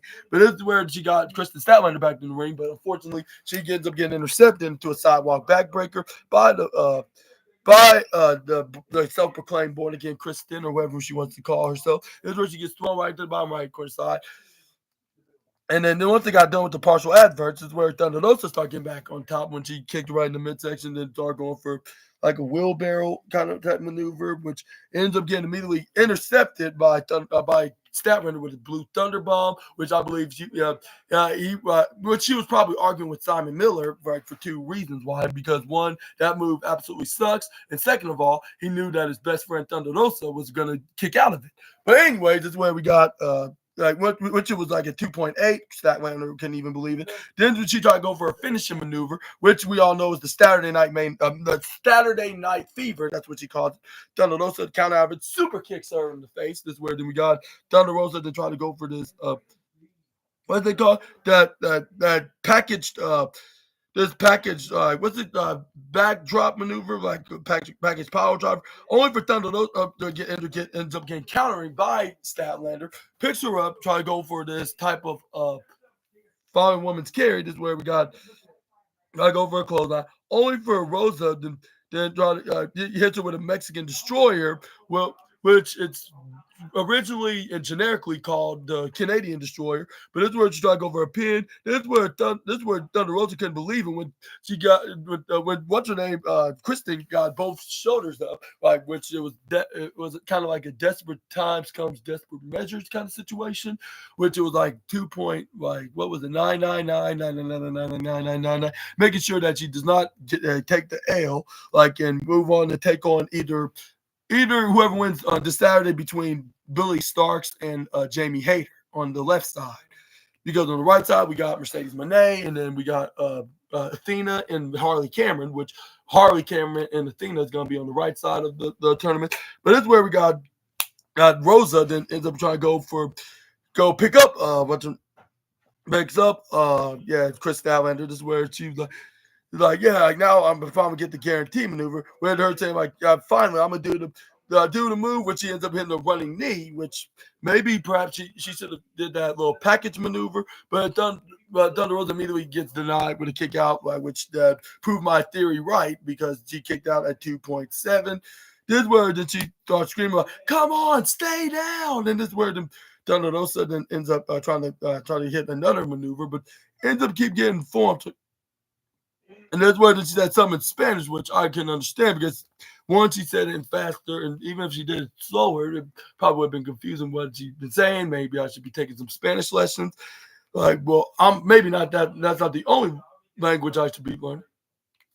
And that's why she whacked Kristen right in the face, which I was starting to be more satisfying, like along with the times when Kristen like lost to the likes of Will the Pillow and the CEO and a couple other women in that type of matches. This is where she goes to the left side, only for Kristen to hit a running lariat, which I was starting to starting to worry right here because this is where the Kristen hits her Saturday Night Fever, not main event.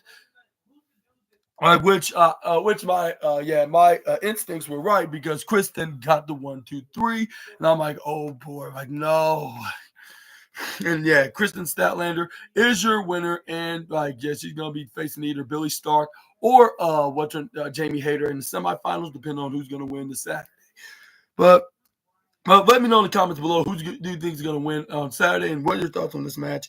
Do you think it deserves some kind of a trophy award, which I'll say maybe ties the $400,000 8-man tag match, I guess you could say, which that's going you probably get the tie with the silver the bronze trophy of the night. But it's when time is told George, like if I had to fight you, like I'll be prepared for you, like wherever you are, and this is where you like Chris is it, and this is where she gave a very tapping fancy clap, like if she is a 1950s actress. This is where we got a sign of respect in the clothing. I guess their beef is squashed now, which that's very unfortunate because I would thought that this would continue and this will lead up into some kind of an extreme no disqualification fight, so we can see Kristen finally get thrown right through the table. But that's yet to be seen, though, unfortunately. But this is where Kristen Statlander is going to join the CEO, being in the semifinals, but on the left side, right in the right side. But yeah, but this is where they show like the men's side, which now I remember who it was. It's Hangman Adam Page that's going to fight a wild card, which I think is going to be a collision. Let me know in the comment section right down below. But they show Will Ospreay already surpassed Kevin Knight, while Kyle Fletcher surpassed Mark Briscoe, which is the two guys that Will Ospreay teamed along with what's his name, Speedball Mike Bailey.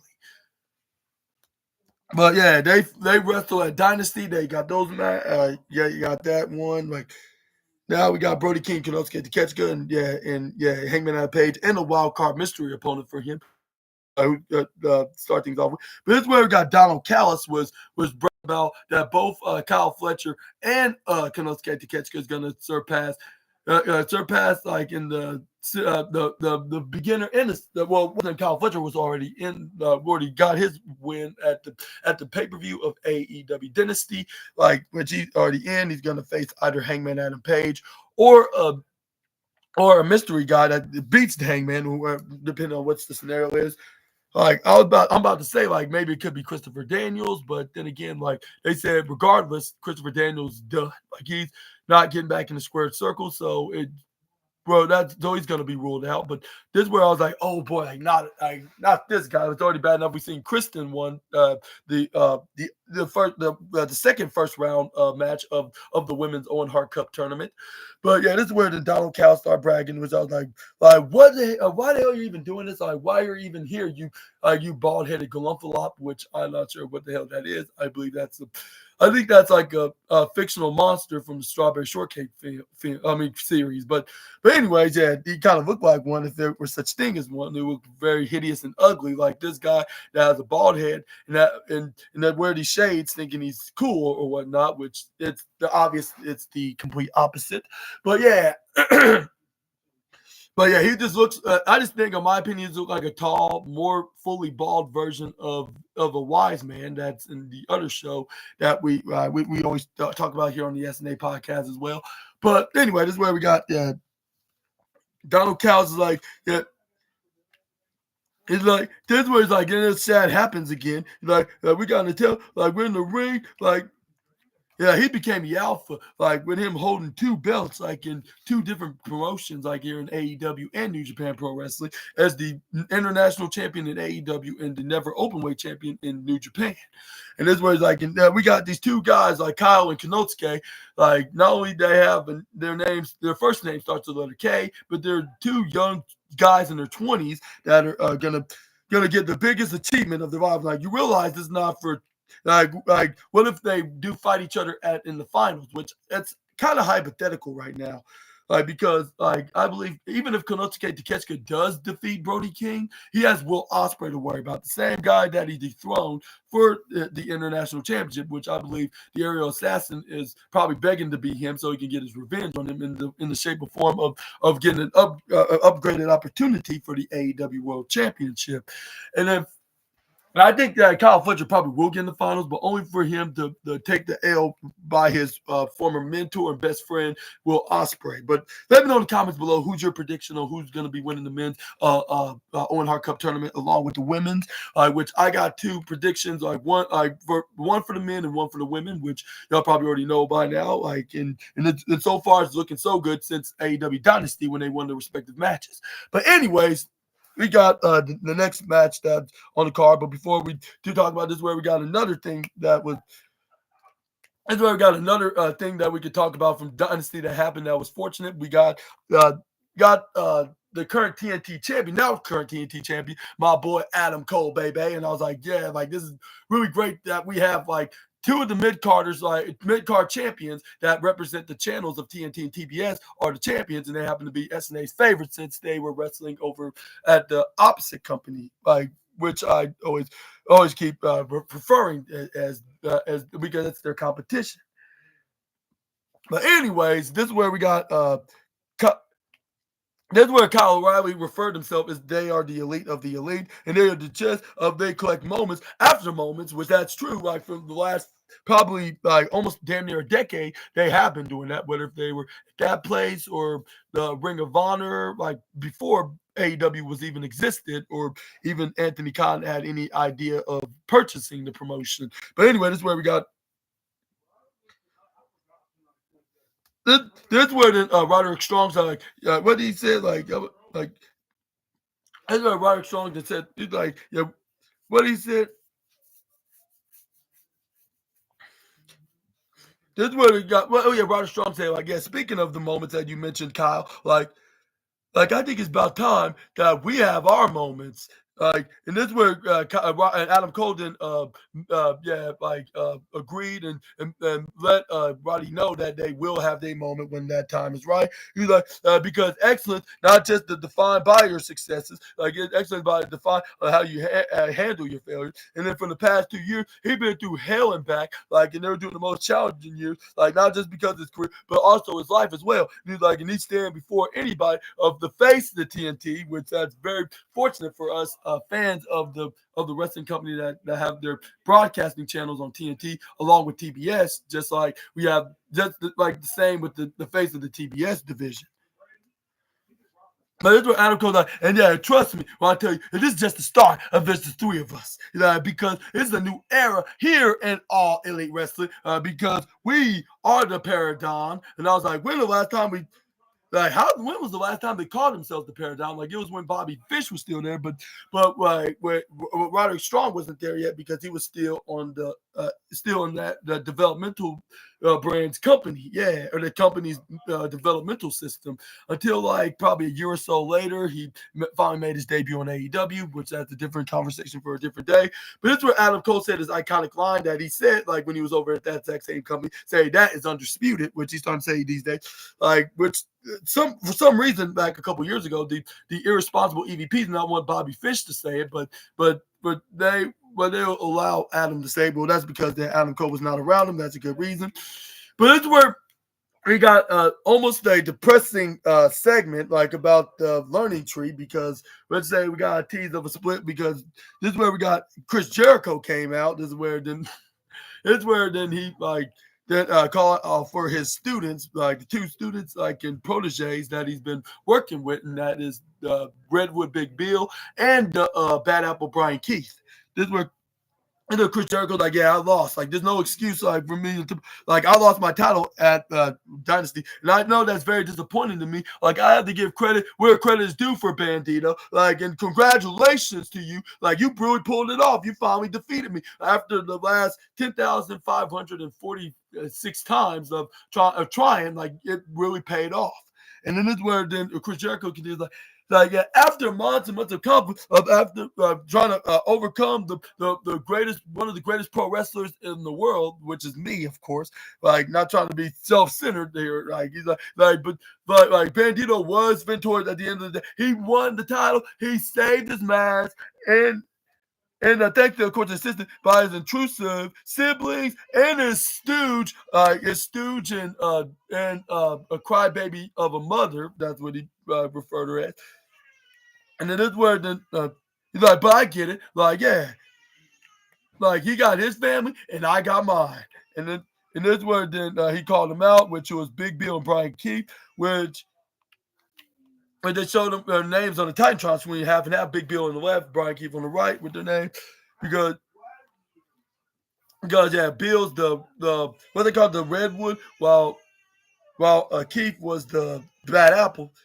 Then Chris Jericho's like like I would assume that all three of us have champions. I was hoping that would be the case. Like from this last Sunday, like when I defended my Ring of Honor championship against Band and y'all faced the Hurt Syndicate for their tag titles, I thought we were gonna be triple dripping with some triple gold around our waist. Like I thought the two of you would win the AEW World Championship while I retained my ROH title, like in Dynasty, but y'all didn't gain some gold here, did you? That's why I wanted to talk to you out here. This is where Big Bill stopped him before he continued. This is where then Big Bill's like before go any further. This is where fans are chanting Bill because they thought this was a face turn, which it was kind of a tease of it because he had enough of being felt like if he's a punching bag. And this way, like I already know what you're gonna say. Like you're angry right now, and you got every single reason and right to be so. And yeah, that's a double R. So yeah, that's definitely a good reason. Like in this way, then we got Big Bill's like, all right, as a matter of fact, I've been getting more real angry a lot as of late by being angry. This is where Brian keeps try to calm him down and try to make peace and tell him, no, like this is Chris Jericho talking to, because like if it was anybody else, he would take offense to that and just say you don't disrespect him or I'll kick your butt. Like, yeah, basically kind of situation. But since it's a classmate that he gets along with, like he's like, no, like don't. That's where Big Bill's like, no, like he needs to hear this from me, and I know, yeah, I know that you know that too, Brian. Like, don't try to hide this. And he's like, we've been talking about this for a while now. This is where Brian Keith took off his shades. Was like, yeah, you're right. Like nothing against Jericho, but we have to get something out of our system. This is where Big Bill's like, before I get into that, I want to tell you, let you know, I have the utmost worth of respect for you. Like, you are the greatest, one of the greatest of all time in this very industry. You are the most decorated performers ever in the history of professional wrestling. And this is where then this is where then he continues like, and that's exactly why I decided to enjoy. That's why I joined the World Tree, because I wanted to learn from you, Jericho, in the vortex of Jericho. And then this was like, but like I did not sign up to be a punching bag, I believe he said. And he's like, as a matter of he said it like this, like I didn't sign up to be your punching bag when he pointed directly at Jericho when he said this. And he was like, yeah. And this is where then Chris Jericho gave some kind of a grin, like wondering like, what is he talking about?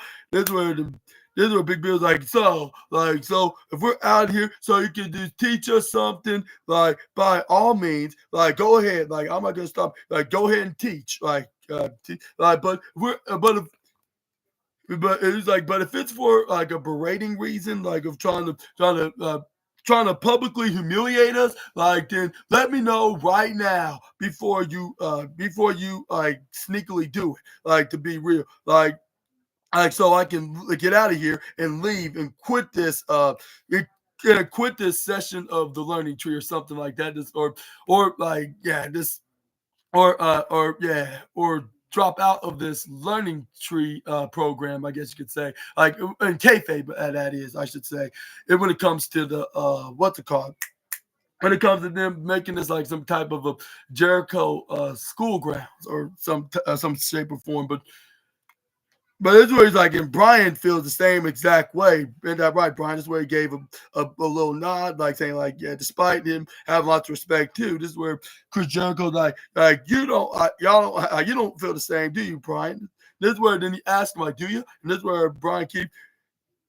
That's where he turned his head, like, so he won't have to face him. This is where Chris Jericho's like, just to let you guys know, like, I didn't came out here for you, like I didn't brought. That's why I didn't brought neither of you out here, like. And he's like, and if you really truly think about that, like you probably got a lot more than I thought y'all do. And then this is where the Chris Jericho to continue, like trying to convince them otherwise that that's not the reason why I come out. But let's just say that ends up being the case. But we're gonna get at that after I say like Chris Jericho's there. Like after I won the world championship, like I truly meant it because I care about both of you, like in y'all's full potential.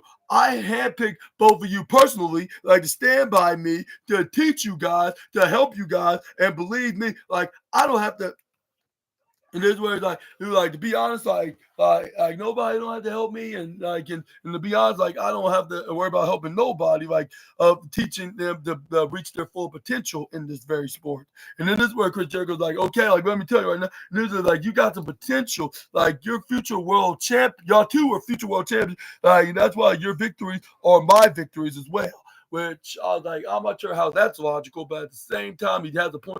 Like they are future world champions, like how you see them in a certain way, like because they do look like if they like with them like being more recognized and more what's that called, like more popular with the fans, like knowing who they are, like no matter if they are in AEW or any promotion, like you can just see that aura of main event success, if that's the right term to put it.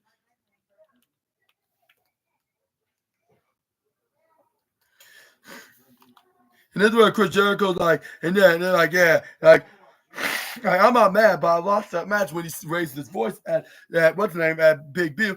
This is where he's like, but I'm not blaming you. Like, and I don't believe that at all. Like, it's okay. Like, it's none of our fault because I am not angry. I am disappointed. And this is where he said, at first he said it calmly until he grabbed onto his baseball bat, Floyd the baseball bat, and started whacking the screen the digital screen that showed that the image of the learning tree. Start whacking it until there was nothing left, but it was just like a digital shattery mess, I guess you could say, right in front of the screen, like just whacking him, like repeating, saying like, "I'm not mad, I'm just disappointed." This is where he started saying it like more louder and more angrier, like which he said he's not angry, but it says otherwise when he started whacking the screen. And this is where then Chris Jericho then whacked it yet again. And this is where he's like, "I'm disappointed." This repeat.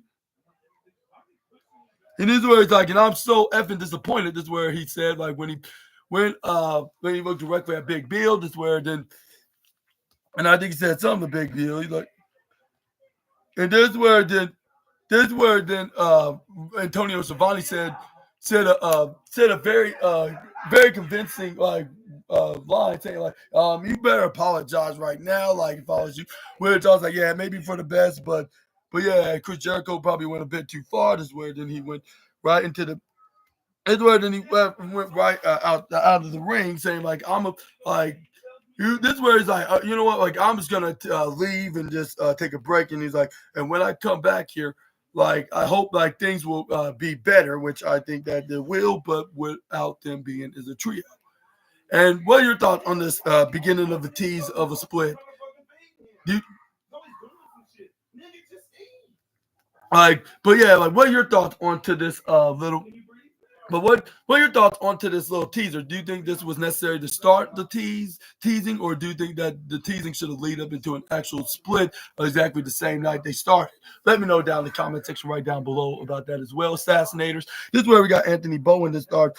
Did a little vignette like of a what they call it, like a segment, like with a little vignette, like saying that he's finally out of the shadows of Platinum Maximilian Caster, and he can start going and get his own success. Just like in that interview, like in the media scrum back in Dynasty, where he said like he's worried about winning singles gold and maybe being the first ever gay wrestler to do so. Like, which not sure why I said it in that way or even say it at all, but I'm just pointing out what Anthony Bowen said. Like, not what your boy SNA would say. Like, with all due respect, nothing against the LGBTQ community, but just saying like it makes it sounds very awkward. But anyways, here's where I got Alicia Atout then start interviewing the Hurt Syndicate. Funny coincidence that she did so because the topic is to talk about her fiance himself, Mr. Maxwell Jacob Friedman. And I'm surprised any member of the Hurt Syndicate didn't even reference that, other than the certain salt man of the earth himself. But this is where we start off with her asking the question what's your what was your reasoning of not having him join the Hurt Syndicate? Which Bob immediately answered saying like problem having Angela. like the one thing for sure is an obvious one that everybody knows about, and that is Mr. MJF is not to be trusted. And then this is where then Bobby Lashley continues, and then after what he said,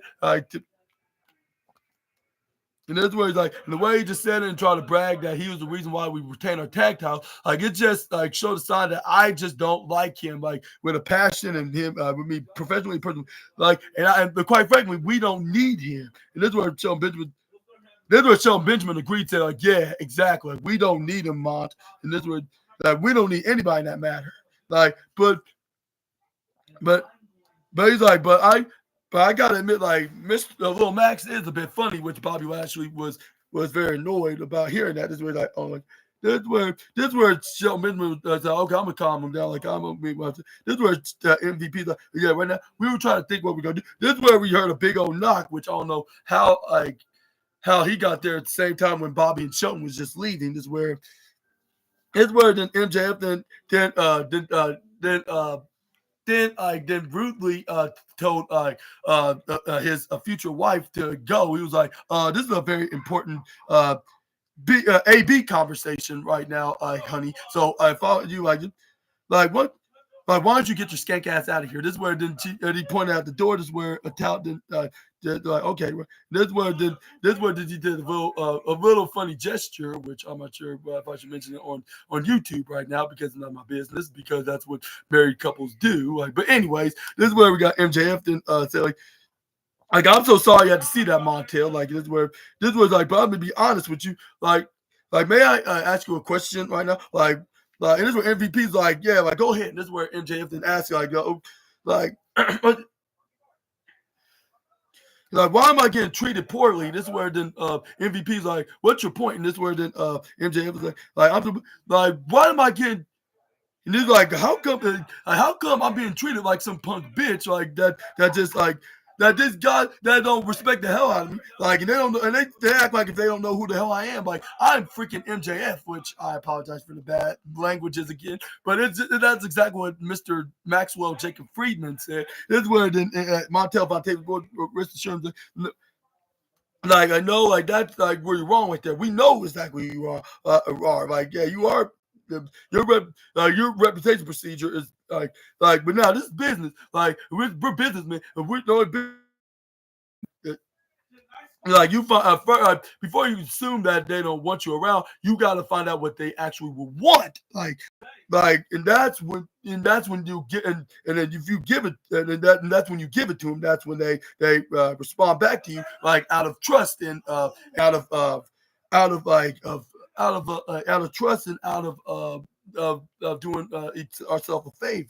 This way, walk right out of it. Giving some advice to Maxwell Jacob Friedman, which something just tells me that will work, like with him listening to Montel's what's his advice. But let me know in the comments below if you agree on this or not, and what's your thoughts on AEW kind of referencing like the off-screen relationship between Alicia and Maxwell. Let me know down in the comment section right down below. And what's your thoughts on him calling her skank, which that's something that you don't want to call your wife. Like you probably wouldn't catch SNA caught dead calling his wife that whenever like he does get married, of course. Which that's I'm not thinking that is the priority yet, but yeah, like but if I was like Maxwell, I would not be saying that, of course not. But yeah, like yeah, I'll be you'll probably expect your boy SNA will be saying the complete opposite right now. But yeah, but this is where we got what we saw. Oh yeah, Chris Jericho left out here in a big black SUV, like with him and a very disappointed face. Like he just stated that he was very disappointed that this learning tree thing isn't working. Hopefully that there will be a change with him walking right out of the building. This is where we got. That's where we got the main event of the night, which getting the golden trophy of the night because my boys, the Ops of Samoa Joe and Hook, then took on the Death Riders of Claudio Castagnoli and Willa Yuta, like the 2/3 of the trios championship, because the 1/3 just wrestled Swerve tonight in the second opener, which yeah, it gets second place to this one next to like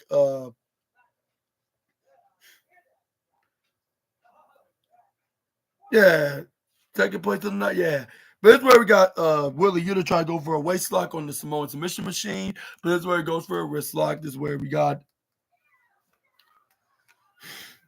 This is where then he then dropped.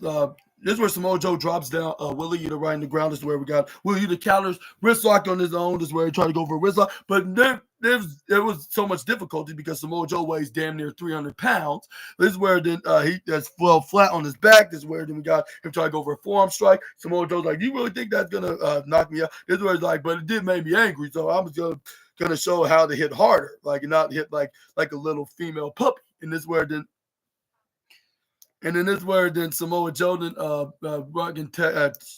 takes on Willie Yuta. Hopefully I don't sound offensive when I refer to him to that. But it's a reference by saying the bad word, which that if you know what I mean, that's my meaning, what I'm saying about like a female puppy. Which hopefully that does not sound like a sexist, what's it called, like a remark, I guess you could say. But anyway, this is where we got Claudio Castagnoli goes for a tag onto Claudio. This is where Claudio hitting some European uppercuts. Then Samoa Joe fall right back, hitting some knife edge chops, like saying like there's nothing that they can do to bring this bulldozers down. This is where he dips him right in the right corner side, hits him in the bottom left side, hit a running hip attack, hits a step up insecurity, like boom, and this is where he knocks him out. This is where then we got Samoa Joe that throws what's in there, Claudio Castagnoli right onto the upper left corner side. Then he tags in Hook. Hook hit a punch right in the midsection. Then start hitting repeated punches right into the midsection. This is where he tried to go for a hip suplex on the Swiss Cyborg, only for the Swiss Cyborg grab onto the cold-hearted, handsome Tasmanian Devil and hit a body slam on him. Tags in his partner Yuta back in the ring. This is where we got the former peer champion to try to go across by onto the former FTW champion, but then moving out of the way, like no sell, taking a page out of Samoa Joe's playbook. The Samoan submission machine taught him very well how to sell and not sell. This is where he started hitting some German suplexes, 3 of them. Like if he's a certain Olympian that won a gold medal in the mid-late 90s, like and hates that chant, what? Which, yeah, I wonder what his name is. I totally forgot who it was. Nah, wink, wink, nudge, nudge. But anyways, this is where we got Hook then tags in Samoa Joe, started some stroking punches and some knife edge chops on the process, which probably definitely earned him like a 3rd place spot at least, if not the 2nd. This is where he had the snapmare onto what's his name, Willie Yuta, and then did a back one and then a sliding swipe kick, which I believe is trying to challenge what's his name, Uncle Dax DX into a joust, which one of the reasons could possibly be because he's now like a heel, but this is where Samoa Joe goes for a leg swiping kick. This is where then we got try to go for an elbow drop, which he ends up doing to Yuta. This is where Willie Yuta ends up trying to go for what's it called, splash, but it's where he got hooked and hit the forearm strike right to the face, knocked him out right to the right corner slide. Then try to go for a dive, only for Willie Yuta to grab him by the legs. Then this is where we got him start hitting some right in the right legs right into the face. Then we got Claudio hit a double foot stomp when the referee didn't do nothing about it, which I'm surprised why he didn't do anything. He barely gave him a warning, but this is where we got the partial powerful force and all pro wrestling came on. But this is where once we got done with the adverts, Hook then managed to fight back until he got sent right back into the bottom right corner side, which that's where the side where the Death Riders are with the likes of Claudio and Willie Yuta. This is where he tried to tag in Joe, but this is where Claudio was like, no, you don't. And this is where then trying to stop from tagging in the Samoan submission machine. This is where he threw him right to the right this time until Willie Yuta hits an exploder suplex or T-bone, whatever you want to call it, which that's what Hook's dad that was in commentary, Taz, calls it, which it's I believe it's kind of called the T-bone. This is where we got Hook and try to call for a tag. Claudio tags in Wheeler. This is where then he goes for a forearm strike on the Joe. Joe with face first, right into the jaw, right into the apron. This is where we got what's his name? Hooked and hits an exploder suplex on the Willie Yuta. This is where then he's like, my back. And then this is where we got Hook trying to tag in Samoa Joe, but unfortunately Samoa Joe, was down. This is where we got Willie Yuta. This is a perfect distraction. He tagged in Claudio Castagnoli with him going for a powerbomb, while Willie Yuta tried to go for the clothesline combination, but that couldn't put away the cold-hearted handsome devil. He kicked out him right, like if he's still undefeated. Like with him kicking out directly at 2.9999999999 double triple module point away from being 3. This is where Bryce Dimsberg told the Death Rider members that this was indeed was the 2.9, and this is where Claudio Castagnoli throws Samoa Joe right to the bottom right corner slide. This is where he tried to go for Claudio. This is where it ends up getting Uranagi slam right to the bottom left corner slide, like they were in the turnbuckle corner, like him and a certain big guy that had an E in his name, but this is where it got hooked to try to go for the red room. This is where then we got John Moxley, of all people, came out, which I was like, what the hell he's doing out here? Even though this is his teammates that are competing in this match. But, why is he so concerned about, about Samoa Joe and what's that Hook? With some of the Moxley fans going to be asking the same question about Samoa Joe and Hook and Katsuyori Shibata of the Ops, which is a good reason. I mean, that's fair enough, but at the same time, they had good reasons because they just think that that AEW's environment should not be taken over by toxic what's it called, that being environed by a toxic atmosphere, I guess you could say, that they created. This is where we got Katsuyori Shibata came in and got some revenge, put him in the sleeper. But this is where we got Will Yuta gouges his eyes right before Bryce Dimsberg and try to go for look at him. This is where we got this is where we got Willa Yuta that ends up going for this is where he tried to before Katsuyori Shibata go for an attack. This is where we got John Moxley ends up trying to offer a chair to Willa Yuta, which they realize if they attack him with the chair, they're going to immediately get a DQ. But luckily, Katsuyori Shibata came from behind, got his revenge and justice by putting him to sleep, while Hook then hit the red room right onto Willa Yuta. He made him tap out. Winner by submission is the Ops, Samoa Joe, and Hook. And this is again the Golden Trophy. This was tremendously the best match that we probably watched of the night, even though it being a little bit of a mediocre kind of show because they didn't really have that much to show for to get excited for tonight's Dynamite. Only about what's excited for this Saturday and next Wednesday when they go to Boston, which is the hometown of the CEO, of course. But anyways. This is where we got Marina Shafir attacks Samoa Joe right onto his floor, in injuries. This is where and Claudio Castagnoli put Hook right into a pep position, or no, it was the neutralizer position, with him just put him right on top of the chair, when it was upside down. He landed him right on top of him, just crushed his probably front parts of his internal organs. That's where then John Moxley, Yuta, and them, they walked right out there as soon as Samoa Joe came back with the steel chair. This is where the referee's all right, you did way too far. This is where we got the same with the commentators. They didn't have to go that far. This is where Taz yeah, of course they'll do that. And this is where he was definitely upset because that was his son. This was lost the match with their sore losing selves.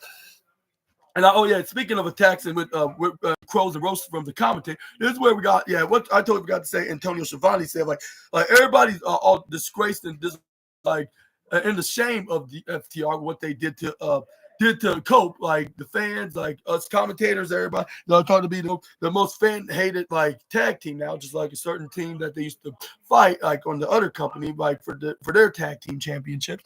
But that's where he said even his own 6-year-old daughter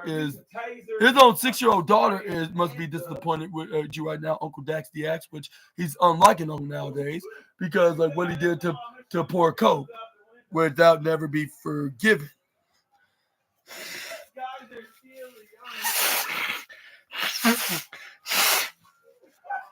But that's where the Samoa Joe shot at the Death Riders. Death Riders! And then there's Samoa Joe's you see, the Ops came to Baltimore to get into a fist fight. And then this where then he's and I'm not seeing no fist fighting. And then this where Samoa Joe's and this where Samoa Joe said something that was probably likely accurate about the Death Riders. He's it seems like the Death Riders are more of a bunch of what he said, like more of a what he said, like what they muted out, like which they're starting to use would do in their show on the broadcasting channel.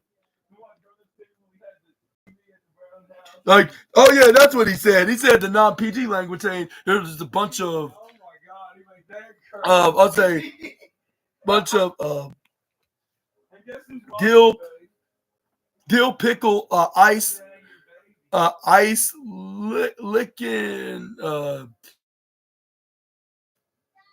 cupcake, the cupcake, what other the K that's uh kale, yeah, kales, I guess you could say, like suckers, I guess you could say. You know, you're more likely a bunch of of blank suckers. That's what they said. Like when he said yeah, like with them not actually fighting like real men, and that's where the and there's Samoa Joe then close out the promo. Like it's like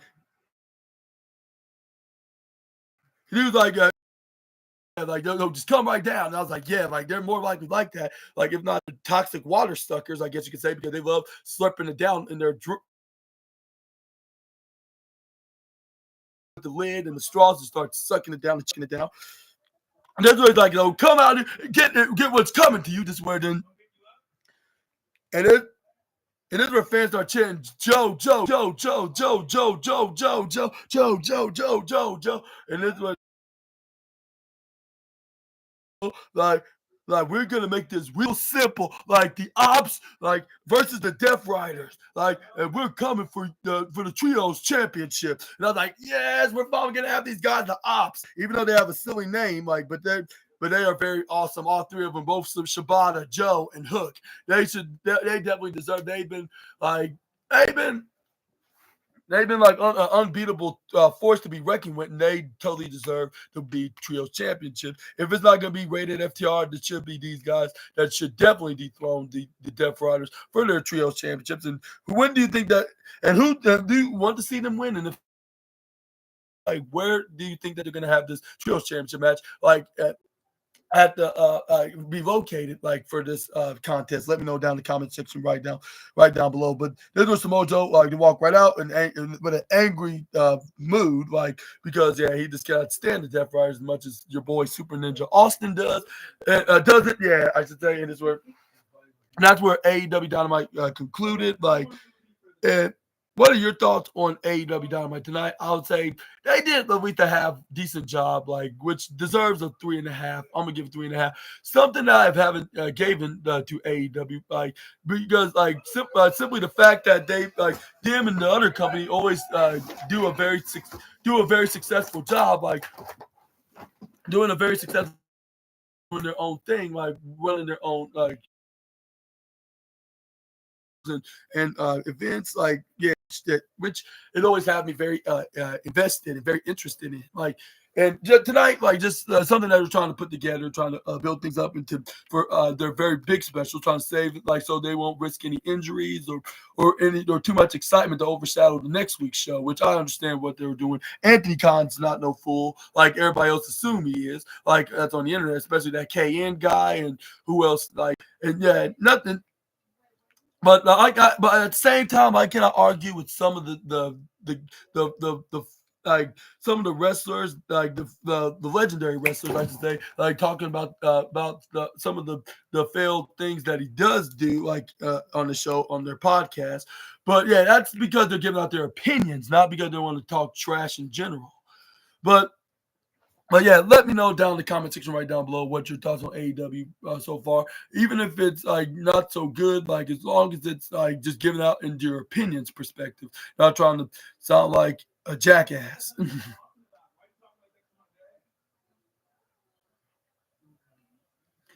But yeah, but let me know down in the comment section right down below. Yeah, this is the end of today's not the end, this is the end of the review video, and I hope you like this video. And if so, please make sure to hit the big thumbs up button. Also hit the subscribe, hit the post notification bell for more of SNA's videos. Subscribe on his other channel at SNA Entertainment. Link is in the description box below as well. Also check out Yeah, my wrestling news. Not wrestling, my movie and animation news back to back tomorrow, which I will be talking about from anime to the typical animation series and action movies to comedy movies, like on the wildest and intriguing animation and movie news stories and movies that movies and animation and rumors that you assassinators need to know. Which on the animation side of the news is going to be on the what was that the animation what was it the animation what's that world net the animation world network article, and onto the movie news is going to be on the Hollywood Reporter article. So make sure to check that out tomorrow. Like if you want to watch anything from that channel, you can go right ahead. But on the other channel for Super Ninja Austin, like I'll check out like the wrestling news on yeah, well, what the day of the month was? What day of the month is? It's the ninth. So so tomorrow's gonna be the 10th, but on Friday will be the 11th. Like yeah, 11th. Yeah, April 11th, 2025. And yeah, we're gonna be talking about the wildest and intriguing wrestling news stories and rumors that you assassinators need to know from my boys, the What Culture Wrestling article, and also we're gonna have Friday Night SmackDown, that's gonna be on live, which I wouldn't be surprised if it features the likes of Roman Reigns, CM Punk, and Seth Rollins to be the main act of the show. But I'm not sure who's exactly going to be wrestling in the matches. Given that it's the week before the go home edition of SmackDown of the biggest showcase event of the Immortals, but yeah, I'm gonna try to look it up myself.